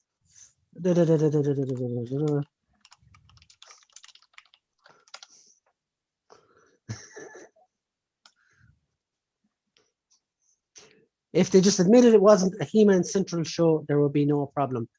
Jonathan says, exactly, but they knew it wouldn't pull viewers in. Ringy says, and that would have been interesting, but Kevin Smith said specifically it was a He-Man show that they just didn't have the rights to the name He-Man. Jonathan says, Smith has lied nonstop about every aspect of the show. Mattel doesn't own the rights to He-Man, they own the rights to make some of the toys. Universal actually own the rights. Is that true, though? I just sent the link as well in the chat. Jonathan, if that's the case, man, fine, that's the case. Looking at it, I know Mattel created He-Man, if I'm not mistaken. And everything that points to them owning it, I can't find anything else that says otherwise. I might be wrong, though. Ringy says, just say He-Man is in the show, but it focuses more on the other characters, and everyone would have been fine with that. And Jonathan says, toys will pegworm like a mofo, as in Smith's reputation, no one will believe him on any other project. To be fair, though, on the toys, I wasn't going to buy any of them. And even up to just before I saw Wave 2 pictures yesterday, I was like, I'm not buying them. Yeah. But those the Wave 2 look great. And I kind of want to buy them. Kind of want them now. Yeah. Ringy said, I'll always admit I always wanted to see what would happen if Skeletor finally did get the sword, but they just did it wrong, in my opinion. I think worst part of Skeletor getting the sword is we saw the action figure 2 months ago. Yeah, that's true. The Skelegod thing. Yeah, they could have done like they did with Transformers, like spoiler inside or something. I did like what I loved years ago. Do you know, in the 80s movie when Skeletor got the power, then he turned all gold and shit. That was fucking awesome. Man, I have no honestly the only things that I remember from Masters of the Universe was the action figures, because by the time like shit started showing in like where I was in like South Africa and in Portugal, that was way beyond my time. So I wasn't old enough for Masters of the Universe. I will say now I agree with Jonathan here about Mark Hamill being not a great choice, because I could only hear the Joker when he started talking anytime. I disagreed that Lena Headley was a bad choice because she was excellent. And I think she'll make you think of Cersei no matter who she plays now, because it's her iconic role. Yeah. But yeah, Mark Hamill as the Joker / Skeletor. No, you were insulted. I was definitely going for it. Like I stopped cheering the Joker. I'll pay for this, He-Man. Yeah, this is the thing. I think he went less nasally than the Joker, though. Like, it was very similar to the Joker, but I don't think that it was close enough to the Joker. Like, in the bit where he comes out and he stabs Adam, I was like, oh shit! Like, there was nothing that all I could see was Hamill. Like, I was seeing Skeletor, I was listening to Skeletor. But yeah. I suppose as well. I did, like, when I was small. I had the curtains, I had the bedspread, the whole fucking lot. I watched all the cartoons, so I have an imprint of that Skeletor in my head. Oh, really? So maybe it didn't sit too well with me. I don't know. Did you watch that the rest of the after show piece on Netflix? No, I actually forgot because I went down and put the lawn in for some fucking mad reason. you need to do it because they actually have the original voice actor for Skeletor on it. Oh, nice. And I just told you, like, I have no point of reference. But it was really nice seeing the guy like talk about his experience, and even like the Mark Hamill and how he came up with the lot. So I remember, funnily enough, I don't remember ever watching Masters of the Universe, but I always remember that stupid laugh. Yeah, exactly. I always remember that. I've been practicing that for 35 years. But yeah. And Don't pay for this, Bruno. Oh no! So anyway, the voice acting I thought was spot on. If other people have different references, I can definitely see why people might be like, no, this doesn't feel right. Sarah Michelle Gellar, though, excellent. I actually thought it was Sarah Silverman at the start for some reason. I don't know why. Man, fair enough. I would have liked to hear her as well, to be fair. Orko. Cringer. Yeah. The best voice of the show for me was Sir Devil Seaworth playing Man at Arms. Yes, he was perfect in my opinion. He was really good. He's got that rough, an important tone to his voice that he should have. It was excellent. It was really good. I just really want a Man at Arms figure now because. There's a few more commenters here. There, Yamstart, welcome to the chat. There is a YouTube video by the former brand manager for Masters of the Universe explaining all the deception of this show and why things happened the way they did and why Netflix were able to get away with it. Lena and Evelyn were the best parts of the show so far, in my honest opinion. And Jonathan says Lena was the best part of the show for sure, but a lesser known actress would have been better, in my honest opinion. I couldn't stop or Ringy says, I couldn't stop picturing Cersei every time Evil Lynn spoke. I think that's just a casting problem, though, isn't it? You know, like People have such iconic voices, yeah. Yeah, you can't separate from the actor or whatever. Skeletor's voice actor played Mossman. Oh, I didn't actually know that. Cool. Ringy says Buffy the He-Man Slayer. Fair play. I love Fair it. play. I love it. I love like it. it. I actually like that. Otherwise, the story was pretty cool. I liked most of it. But again, I don't want to rip it to bits until I see part 2. So like already Kevin Smith has been talking already on Twitter about season 2 having some epic battles between He-Man and Skeletor. Hello, spoilers. And you're just setting yourself up for a fall again if there isn't. Yeah, exactly. Someone take the phone off that guy. Yeah, I know. So I mean, as I've understood it, it is part 2 isn't season 2. No. Like part 2 has been made already. It's literally just on Netflix to release it. He said today that they were doing the last of sound on it, sound balance or whatever on it.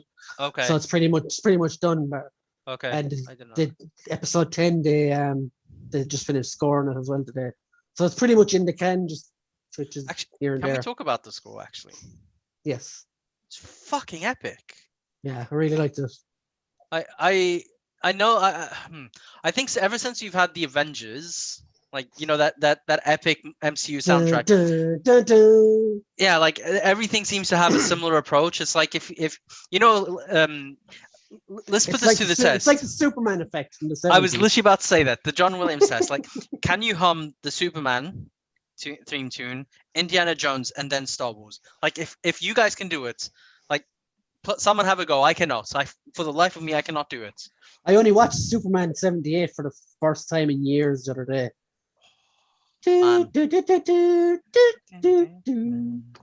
That's that one. And then okay, now Star Wars. Star Wars. Oh, it's after rewiring my brain. Yeah.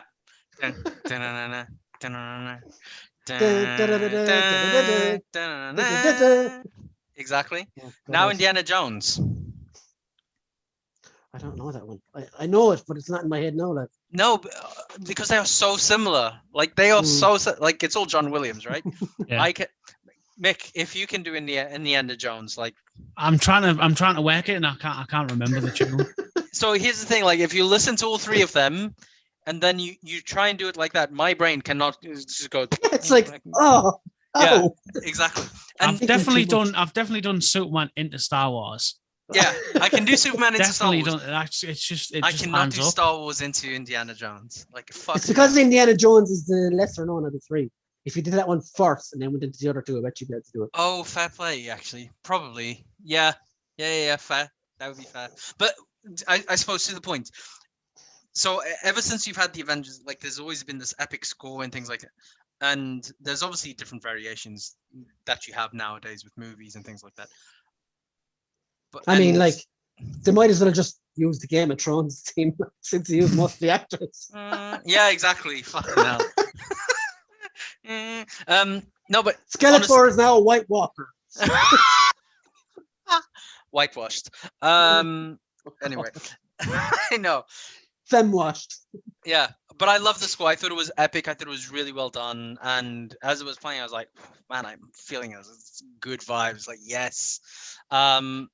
But yeah, I think this is going to be a great series. I don't think Netflix or Mattel are going to let this bomb.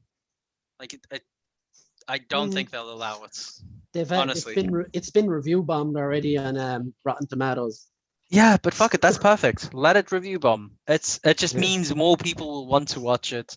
And then it's a shit thing to say, but there's going to already be a divide between the left and the right, and people are going to start fighting, and then the left are going to see it more to like fuck it. They will. The only thing worse than the Snyderverse is the Twitterverse. Oh my god. Yes. I'll agree to that. So I think it'll be okay. The people. So here's the thing: if people have reviewed bombed it because they genuinely didn't like it, that's fair enough. Yeah. Fucking hell, that's fair. But I think there are honestly some of the comments that I was reading on IMDb are just we've been lied to. This isn't He-Man that I grew up with, and it's like, dude, it's 2021. Like the He-Man that you knew is like from fucking 35 years ago. Just jog on, grow up, let's watch something new. Things are gonna change.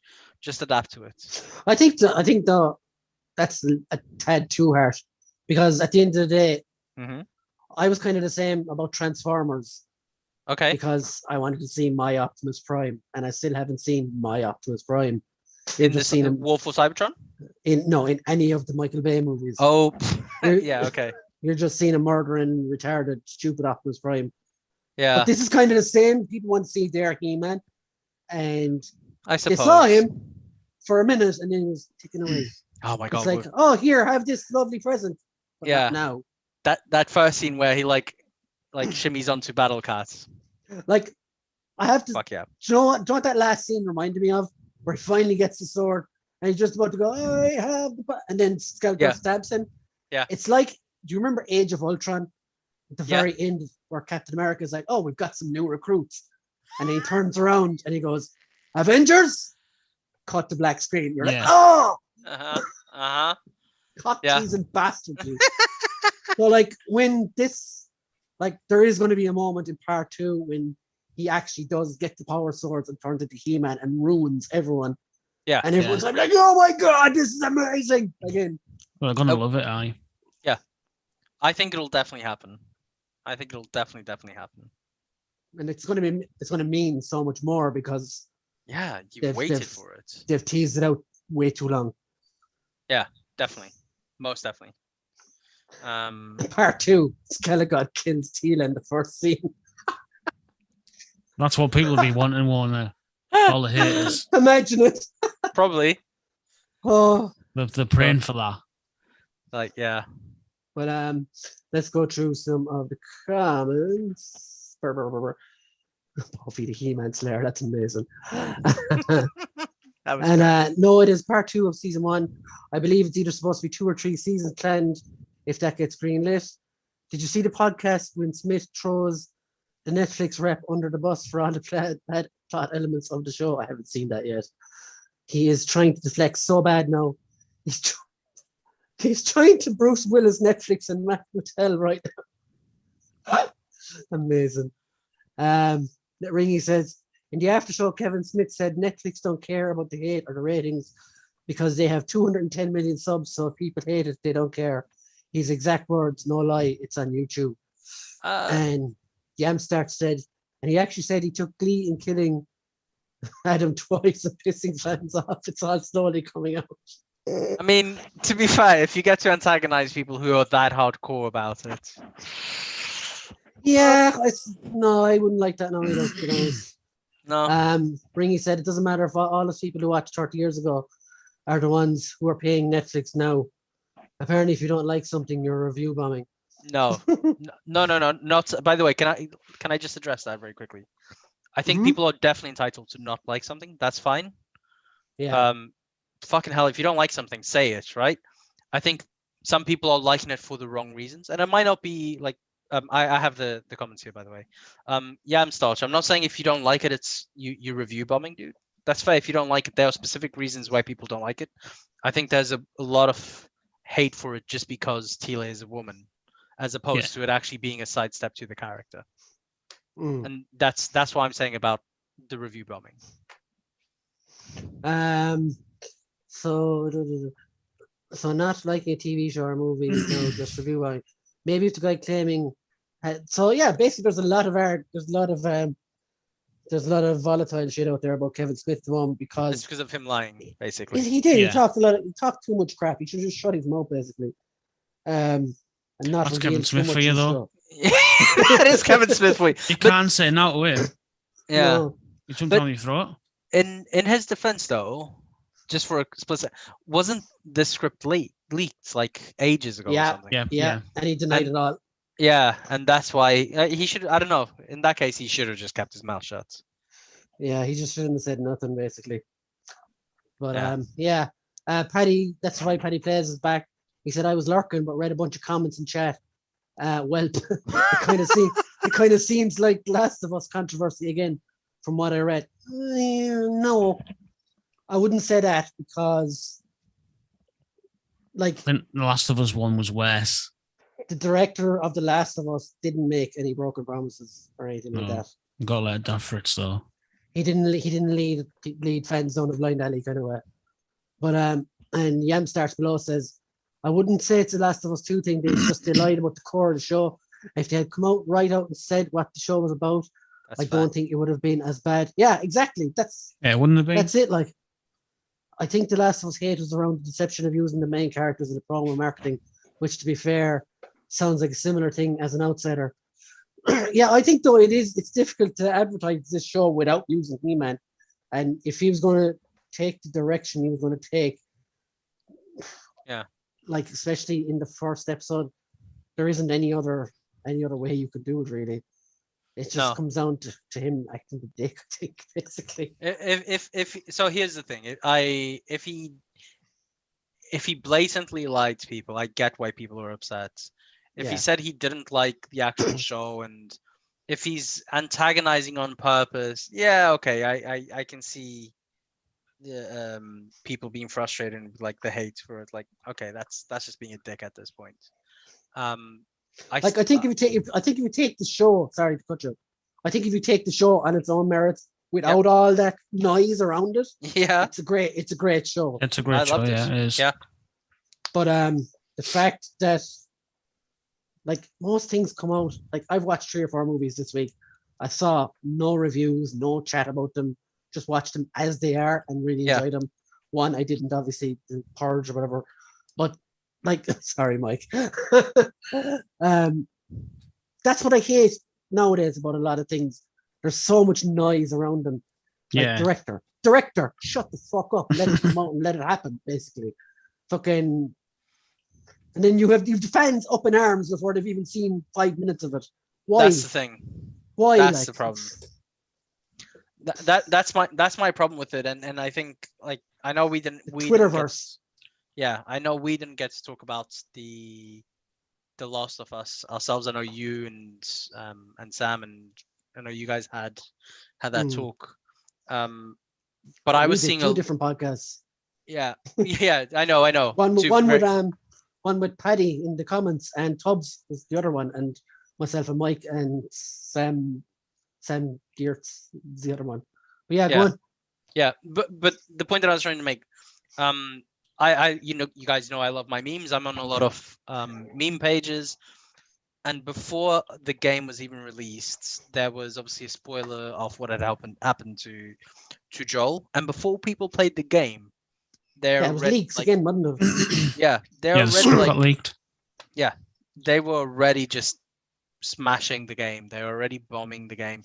That to me is review bombing. Like if you haven't even watched it, if you go into something with a mindset that you're not going to like it because of something you read, as opposed to you just blanking your mind and just let me take it at its own merits, then I think you're review bombing. That's review bombing. Yeah, definitely that's how it is. If you haven't seen it or you haven't played the thing and you're already doing shit reviews, and you made your mind up no matter what. Exactly. Like I saw it on like The Last of Us, and the comments and the things that I was seeing people read, I genuinely thought that there was a transgender character because of what people were saying about Abby. I'm like, okay, so big whoop, there's a transgender character. Like, move on. And then when I play the game, it's like she's not a transgender character. She's just bulked up. And then people, I don't know, there was just this disassociation on it, and I was like, you know what, fuck it. I've just learned to if I want to try something, I'll not take those reviews or positions into account. Like I stopped watching like movie reviews years ago. Not worth it. It's just really not worth it. Last of Us 2, like, just to get it out there, I thought was one of the best games in this generation and the last generation. Yeah, best video game I've ever played. Yeah, it is.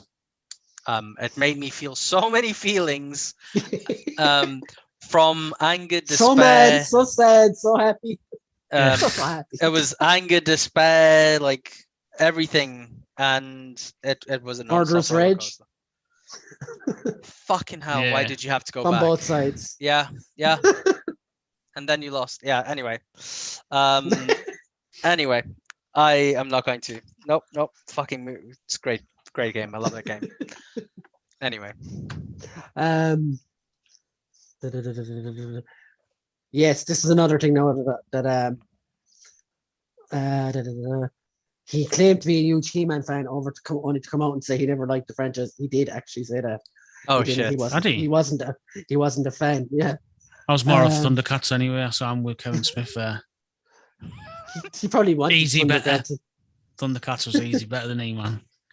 Don't care what anyone says. Also, this Tila is not Tila of any previous lore.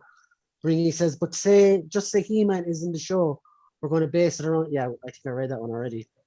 We're going to base it around the other characters and the side characters in the original. Jonathan says, Bruno Smith mentioned on his Twitter years ago multiple times, and his own comic book men showed that he wasn't a He-Man fan. Yeah. Fair play. And Paddy says, I think there's a difference between actively trying to keep survivors from the fan base and lying. I don't know, just my 2 cents as an outsider. And this was marketed as, where's it gone? Bloody thing. As a sequel to the Film Nation series. It's not. Yeah, I can't remember the last episode of the Film Nation series. So, yeah, I don't think it is either. Jonathan says, Tila in this show is just a horrible character. Yeah, she's very whingy and whiny. Yeah.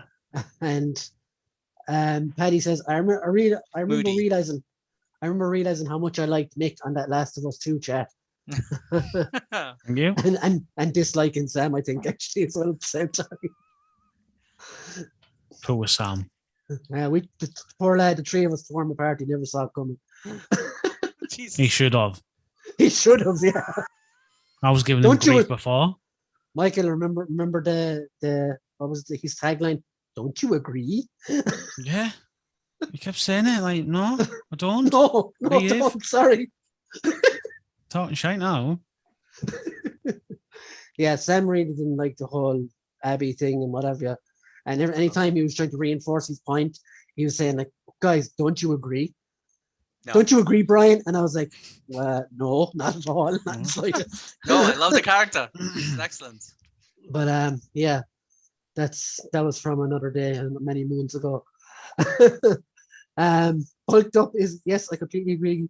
Bruno, Last of Us 2 was bombed before it even come out, but this wasn't. Bulked Up is an understatement, to be fair. She was ripped. She was shredded. She was a butch bitch. Let's not gonna fucking. She was massive. Like I would love to have arms like that. I'd be like He-Man. She-Man.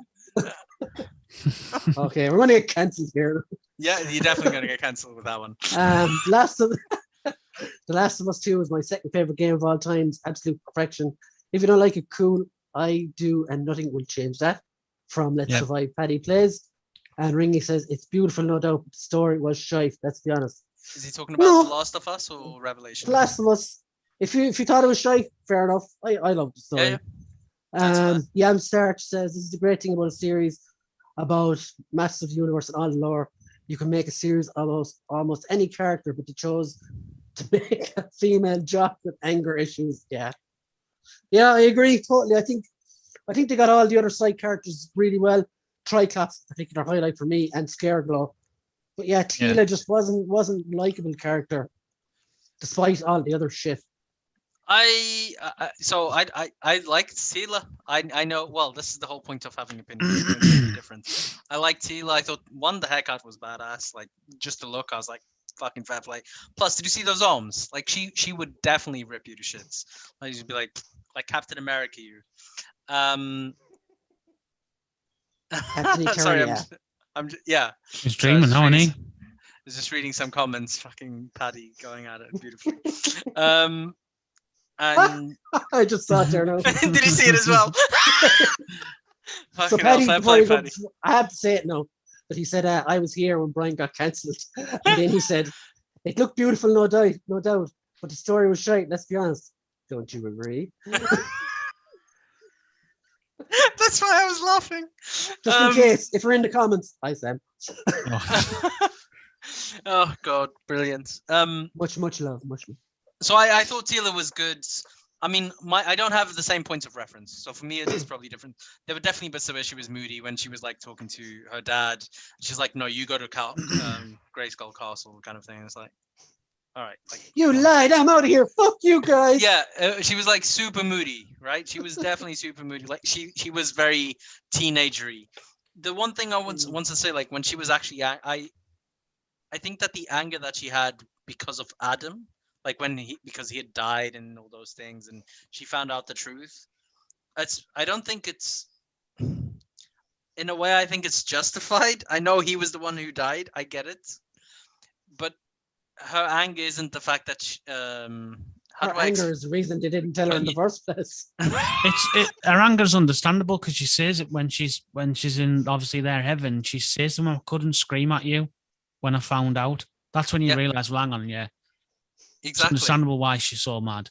Yeah, it's not that she hates him. It's just that there's almost this sense of not even betrayal. It's just like I wish I'd known. Like I would have done so many things differently, etc., etc., etc. And I think that was the realization. But yeah, I really enjoyed it, and kudos on the show. Kevin Smith, have me on your next one. I don't know. I'm sure to be like plenty of spots available in his car. No. Yeah, absolutely. So. Petty said, "Man, I'm raging. I'm usually streaming when you're on. I've been having a blast tonight." Yeah, that's cool, man. Fuck it. Look, Paddy's streaming. Also, guys, check out his page if you haven't before. Let's Survive Paddy Plays. Yes. Yeah, so he's an awesome schedule there. There's loads of stuff. And Paddy does interviews with like video game voiceover people and everything. They're fucking class. That's awesome. He had Nick Apostolidis, is that right? Leon from Resident Evil on his show. Oh, and fuck, that's cool. He said the Gears of War guys on as well. Marcus Phoenix. I think he has. Holy shit! Tell us in the comments. He's had Dutch, and he's had Dutch Vandalin. Yeah, he's had a lot of the Red Dead Redemption guys too. Like loads of them. Sadie Adler. I can't think of the rest of the names because my brain is drained at the moment. Just on the comments, Yamstar Tita was always a badass, but what made her a badass in the OG series was she was strong and witty, and now she's just moany and shitty. Many times saving the day or keeping baddies at bay long enough for He-Man to throw a boulder. She trained Prince Adam how to fight. She was next in line, not only for Man-at-Arms, but also the Sorceress. She was actually the Sorceress in the original comics. And Ringy says they just lost their only son and she was pissed that she didn't know. His father only found out when he died too. And Yamstar said, yup, her best friend and previous love interest dead. Let's rage at his parents and blame him for everything. And Paddy just said there, he had Dom on from Gears. Carlos Ferro actually saw that one. Very nice. Awesome. That's fucking cool. That is very fucking class. Cool. It's definitely worth subscribe, guys, and a follow on Twitch as well. Yeah. For those. But yeah, so so what we've established is Kevin Smith is an asshole. Fair play. Straight into it. Boom. Not into Kevin Smith's arsehole, just that he is one. Yeah, please do not go into Kevin Smith's arsehole. Like to be fair, I like a lot of his stuff usually. I don't really follow his social media presence because I don't need to. I don't. I think some of the stuff he's done is brilliant. Dogma, Chasing Amy, Mallrats, Clerks. Yeah. I'm a Kevin Smith fan from what I've seen. I know that he's done some stuff in the past, which some people definitely get pissed off about. What was that? Do you remember that one where? Fuck, I'm trying to think of the name. Do you remember that superhero movie that Seth Rogen? I know he wrote for that as well, and people weren't that impressed by some of his writing. Green Hornet. Oh yeah, that was terrible. Yeah. I didn't mind it. It wasn't. It wasn't great. Like, no, it wasn't. But Kevin Smith actually wrote for the comic book as well, and I know that there was some shit then at the time. But I like his stuff. I like this one. I would definitely give this an easy 8 or 9 out of 10. I'm hooked. I want to see the next. Yeah, same. I'm all in. I want to see the second part as well. Ratings wise, I'd probably give it 8. Fair play. Yeah. Yeah. I didn't want to be too generous, but like maybe 7.5. Like I really want. Like I sat down.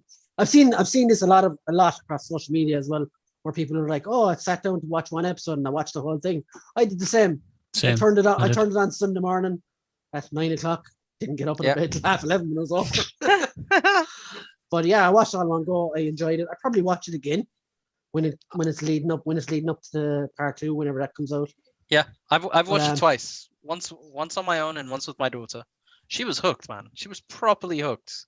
So I'm all in for that. It's definitely. And again, like obviously, I didn't read too much of all the other stuff that went on, but seeing it now, it's fucking wow. If that's genuinely what happened, like what the fuck was it is. I don't know. I think he got caught up in his own hype, maybe. I wouldn't be surprised. I wouldn't be surprised on that. Yamstart said, "Did you not see Yoga Hosers?" No, I saw the trailer. That was enough for me. What is Yoga Hosers? Time to Google. It's his last film. Jonathan says, "Honest question: when was the last time Smith made something really good?" And Yamstart says, "I am a huge Kevin Smith fan too, but that's why this sucks all the more." Ringy says, "Are you going to watch Clerks 3 when it comes out?" Yes. Yamstart says, "I was an early adopter and member of his View Askiniverse in the early days of podcasting." And Ringy says, "I'm definitely on the fence now over this." Yamstart gave it 2 out of 5. I'll leave it at that. The animation is what's carrying it. Fantastic animation, yeah. Yeah. And Paddy says, as he said about Yoga Hosers, he made that film to have a blast making a film with his daughter. As a filmmaker, I get that. I enjoyed Zack and Miri, Red State, and Tusk personally. Zack and Miri was his? Zack and Miri Make a Porno? Yeah. Yeah, that was Kevin Smith film. Fucking love that movie. Red State was mad. He got a lot of grief for that, didn't he? Red State. I haven't seen that. He got a lot of shit for Red State. It's very aimed at the Catholics and how fucking mental they are over there. Wow. Straight into it.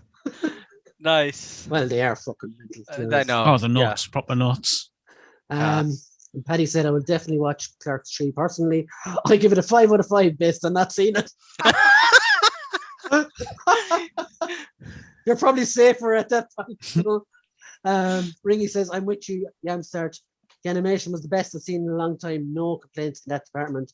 Yeah, the animation was fucking top drawer, as we said. Like, but yeah. So, do we have anything else to go over? Some figure reveals, maybe to finish us off.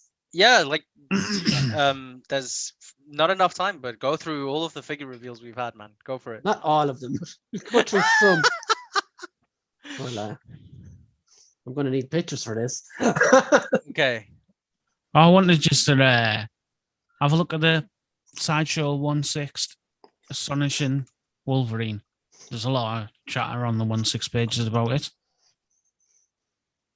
Sideshow. Oh, fuck. Hello. Now everyone's kicking off for the chin. Whoa. I have it up, Brian. Let me know if you... Yeah, go on. Share it away there. Holy shit, that looks awesome. The suit looks amazing.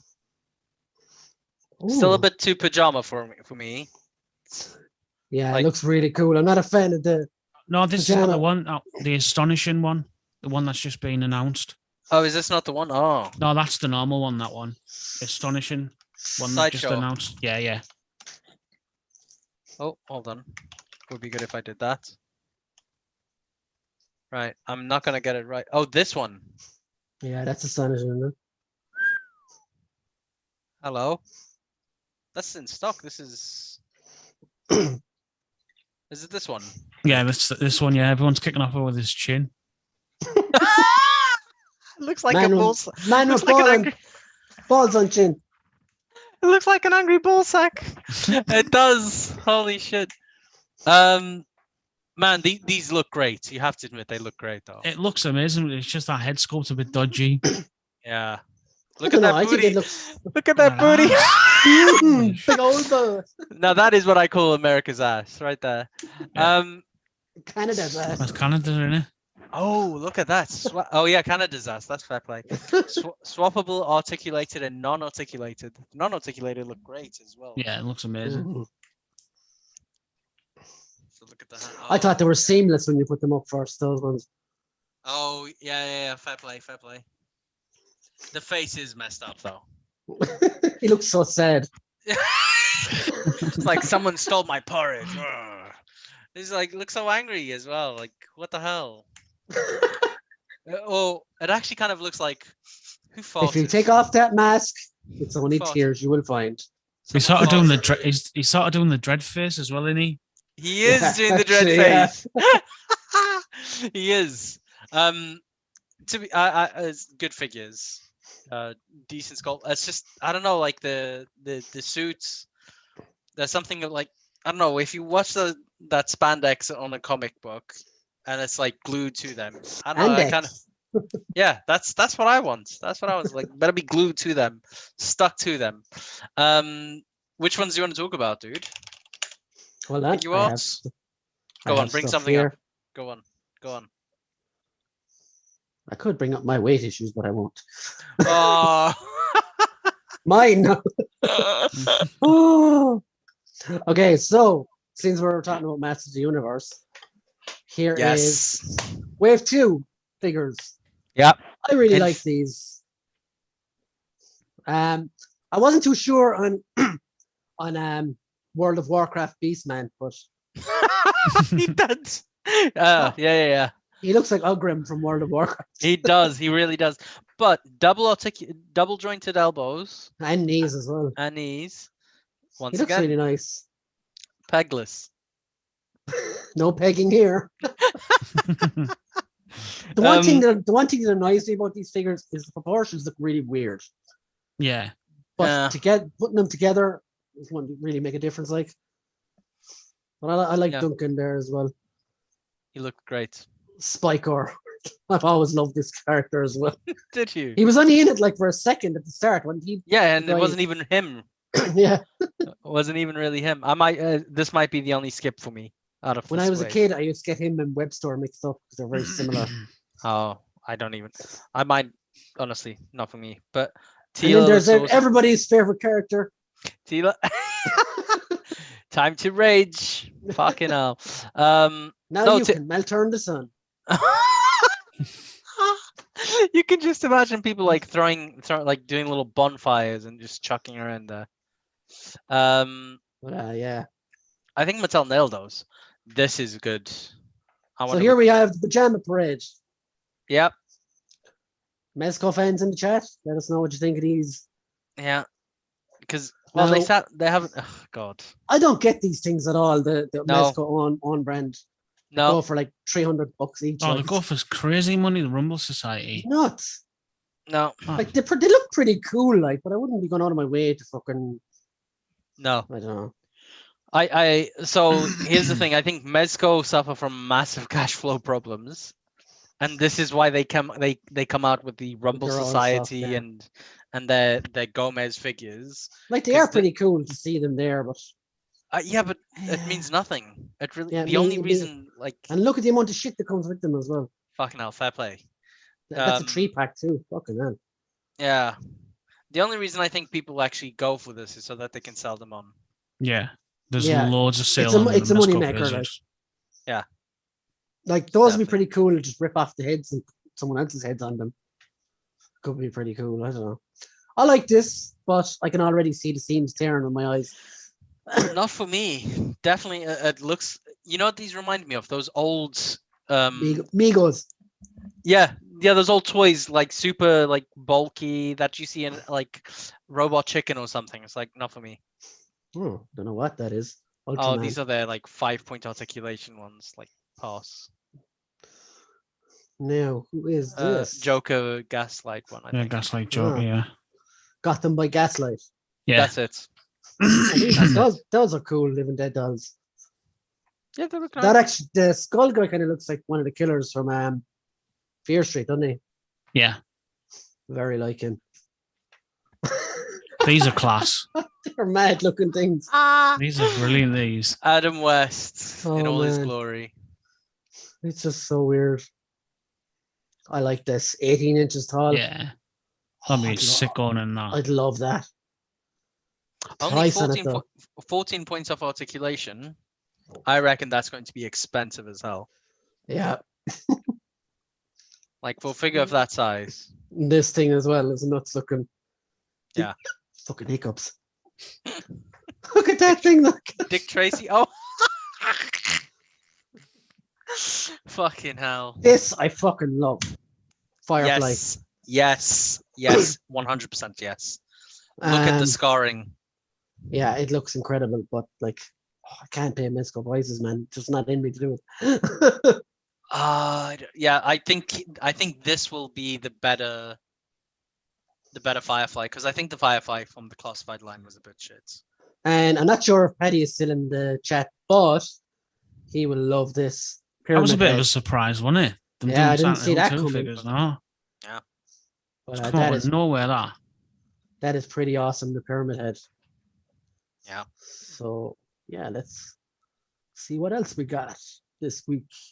Wouldn't mind if if they actually did I'd love if they did Sin City figures. Here we go. Yes. This is my bitch. Definitely pre-ordered. I've pre-ordered this already. Yeah. Storm Collectibles Kintaro. Did you go through Big Bang? Toys R Us. Yeah, I went Toys R Us. I always go through Toys R Us for the Storm stuff anyway. Yeah, he always does it super quick. Yeah. Like it just looks incredible. And it's really different enough that it's not similar to Goro as well. No. It's excellent. And he looks awesome, he looks excellent. Plus it's one of those, you know what, if you decide that you don't want it later on, you will definitely be able to sell him, because I can imagine people wanting him.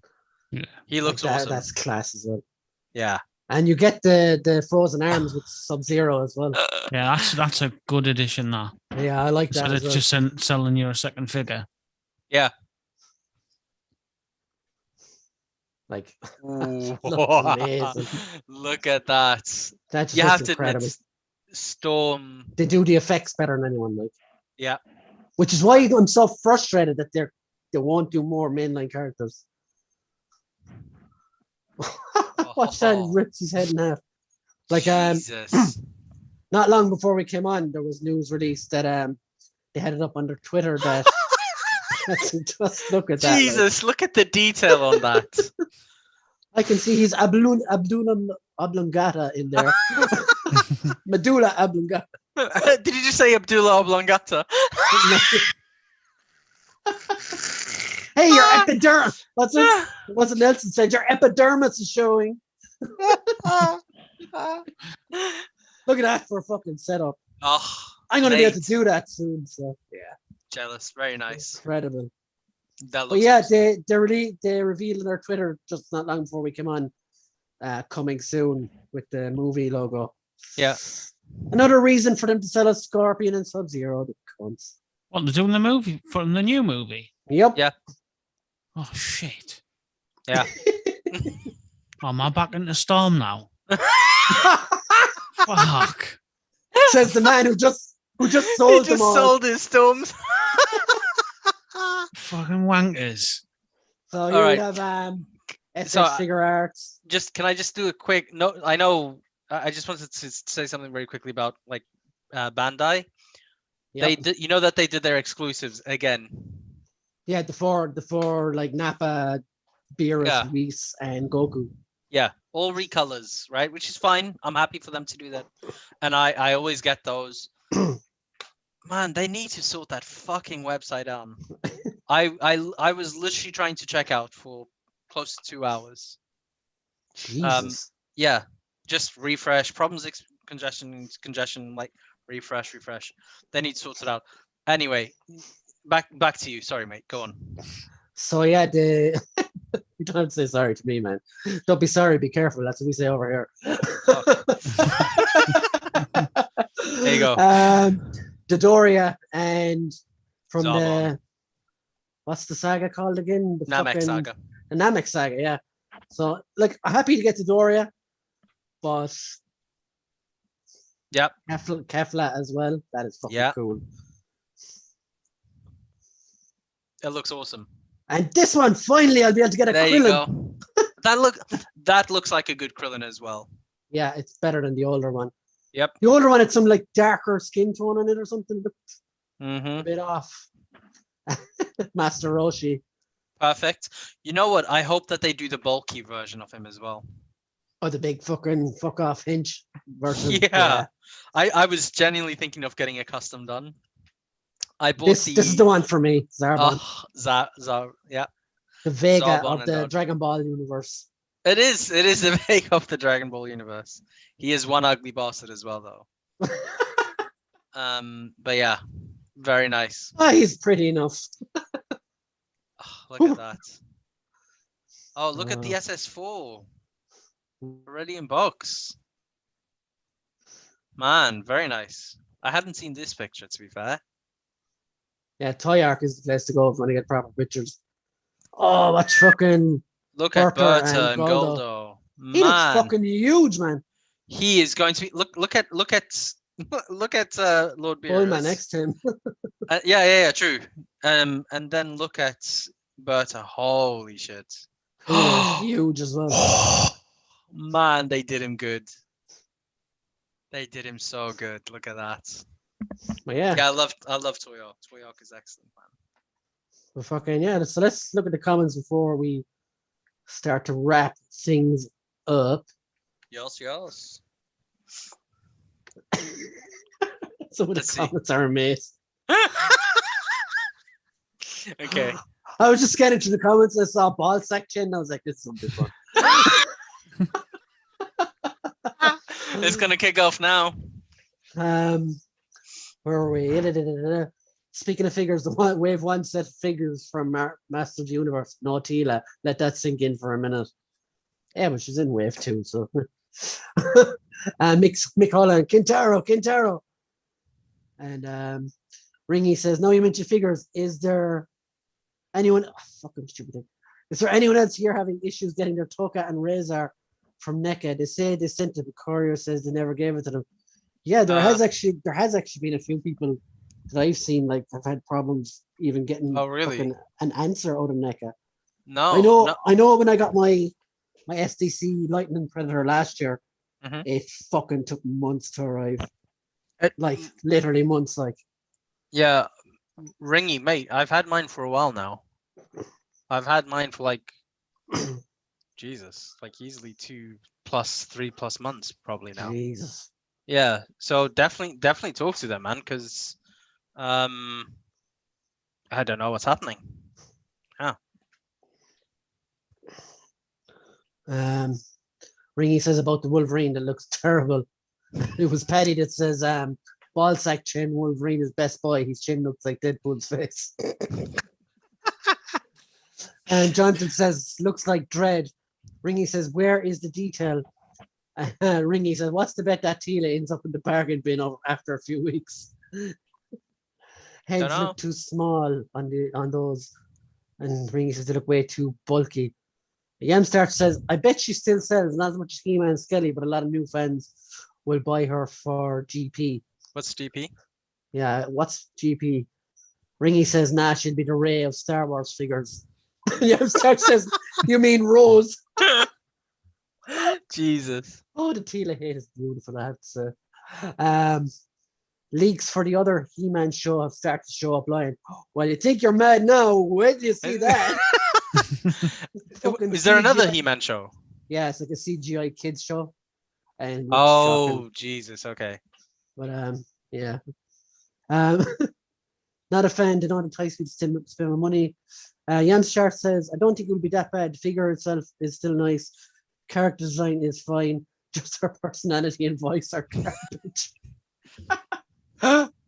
I'll stick to my 80s Filmation figs. Although I have the Master of Universe Origins figures that are pretty cool.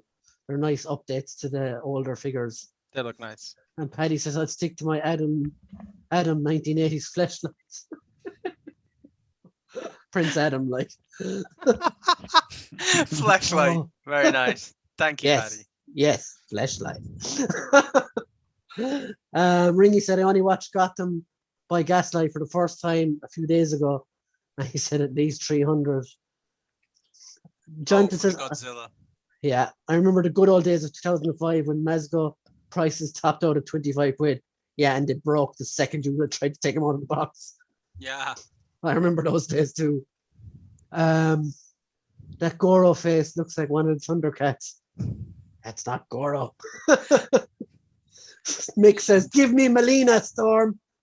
Is that Sub-Zero coming with Kintaro? No, it's his arms. Paddy calls him Kitten, because he's a cat person. Yeah. And Paddy says, Dragon Ball Evolution Piccolo, when? God. Dragon Ball Evolution in general. That's which one is Dragon Ball Evolution? Isn't it the movie? Oh, that fucking thing. Yeah. See, I had blitzed that from my brain. So I remember when it came out to the cinema, like everybody was going crazy about it. And I remember just thinking, fuck it, I'm not gonna watch that because I know that's gonna be shit. And people were like, yeah, it was absolutely shit, don't watch it. And then when I was getting properly into Dragon Ball again, getting super hyped, I tried to watch it. And I found it, I think, on YouTube. It's on Netflix at the moment, I think. Oh, fuck me. Mate, I tried to watch the first 10 or 15 minutes. And I'm like, I'm losing IQ just by watching this. Like, the acting was so shite. So, yeah, pause. Big pause. Before we go, let's just look at the rest of the Storm stuff. So I found it. I found it. Oma Tokita. That's going to be fucking awesome. Have you watched that yet? Konnichiwa. Man, Kangen Ashura. Mick knows what it's at. The third series has been announced on it. Has it? Oh, thank sure God it for has. that. Thank God for that, man. Okay. So here's some more pictures from Storm's thing. So they have the Guilty Gear license. Again, this one means nothing to me. That's the newest one in its drive. Yeah.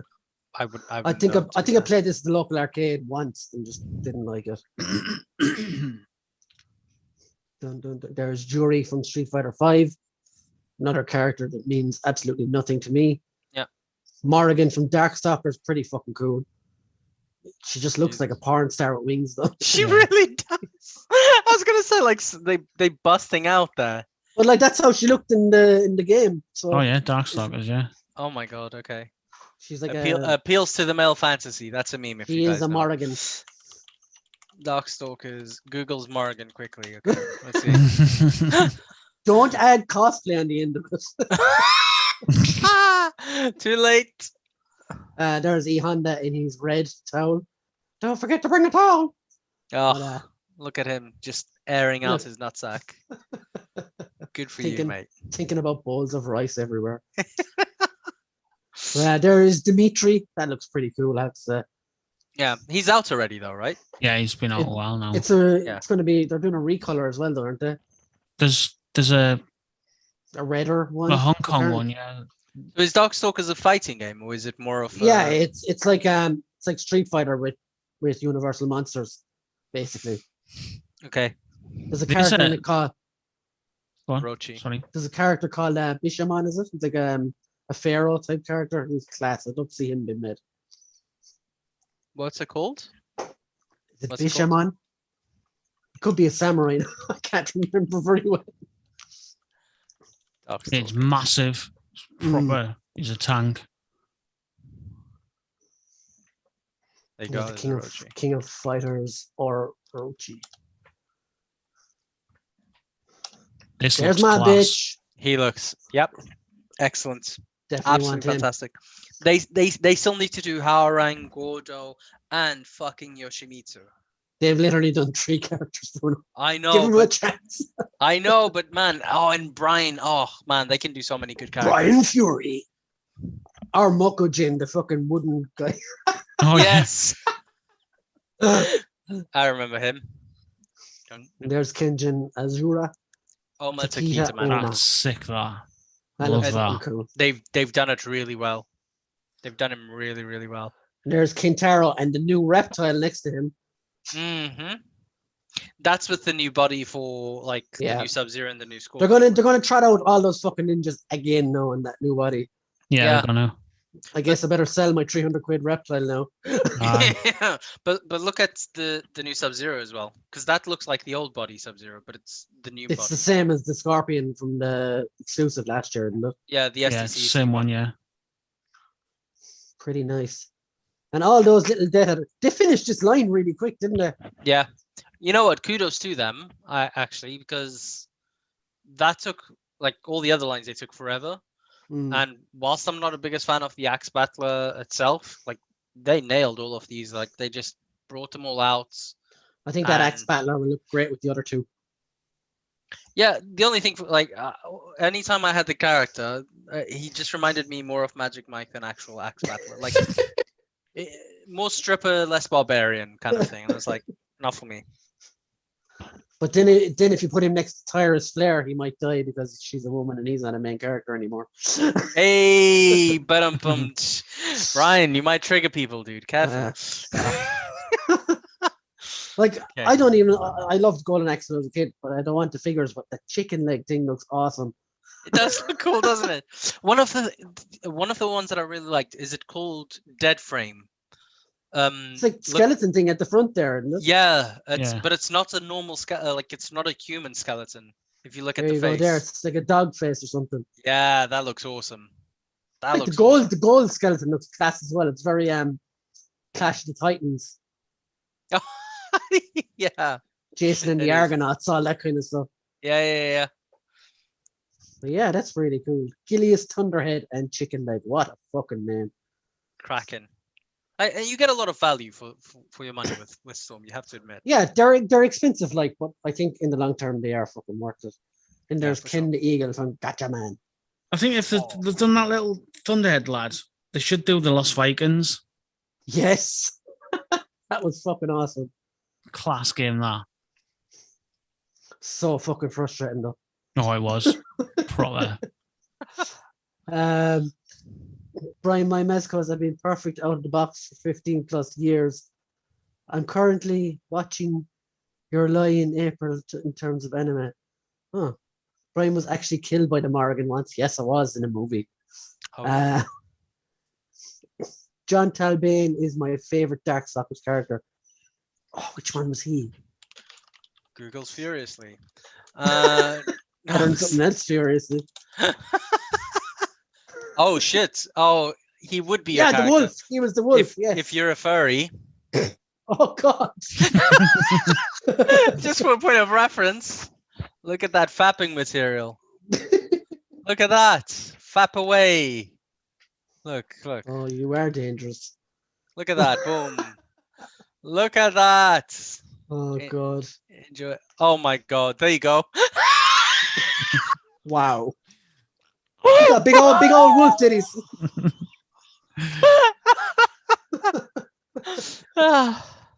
Oh fucking hell, lads. Right. So yeah. How long are we here now? I'd have lost track, honestly. 2 hours, 20 minutes. 2.5 hours maybe. So I think we'll call it a night at that. And we can come back for more He-Man bashing next week.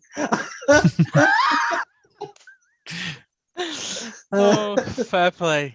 But yeah, this is a really enjoyable chat. Thanks everyone in the comments for having a very interesting conversation. Open conversation. It's open as well. It can be very boring when we all agree. So it's good to have different points of view, because if we were all the same, we'd fucking boring life in general. Yeah. Oh, and I whilst I was here, I also forgot to say, hold on a sec, my Xavier that I bought the other day. Yeah. He also has balls on his chin. Look at him. But actually, to your point, I think yes, it is very boring when everyone just agrees. But I also think it takes a lot of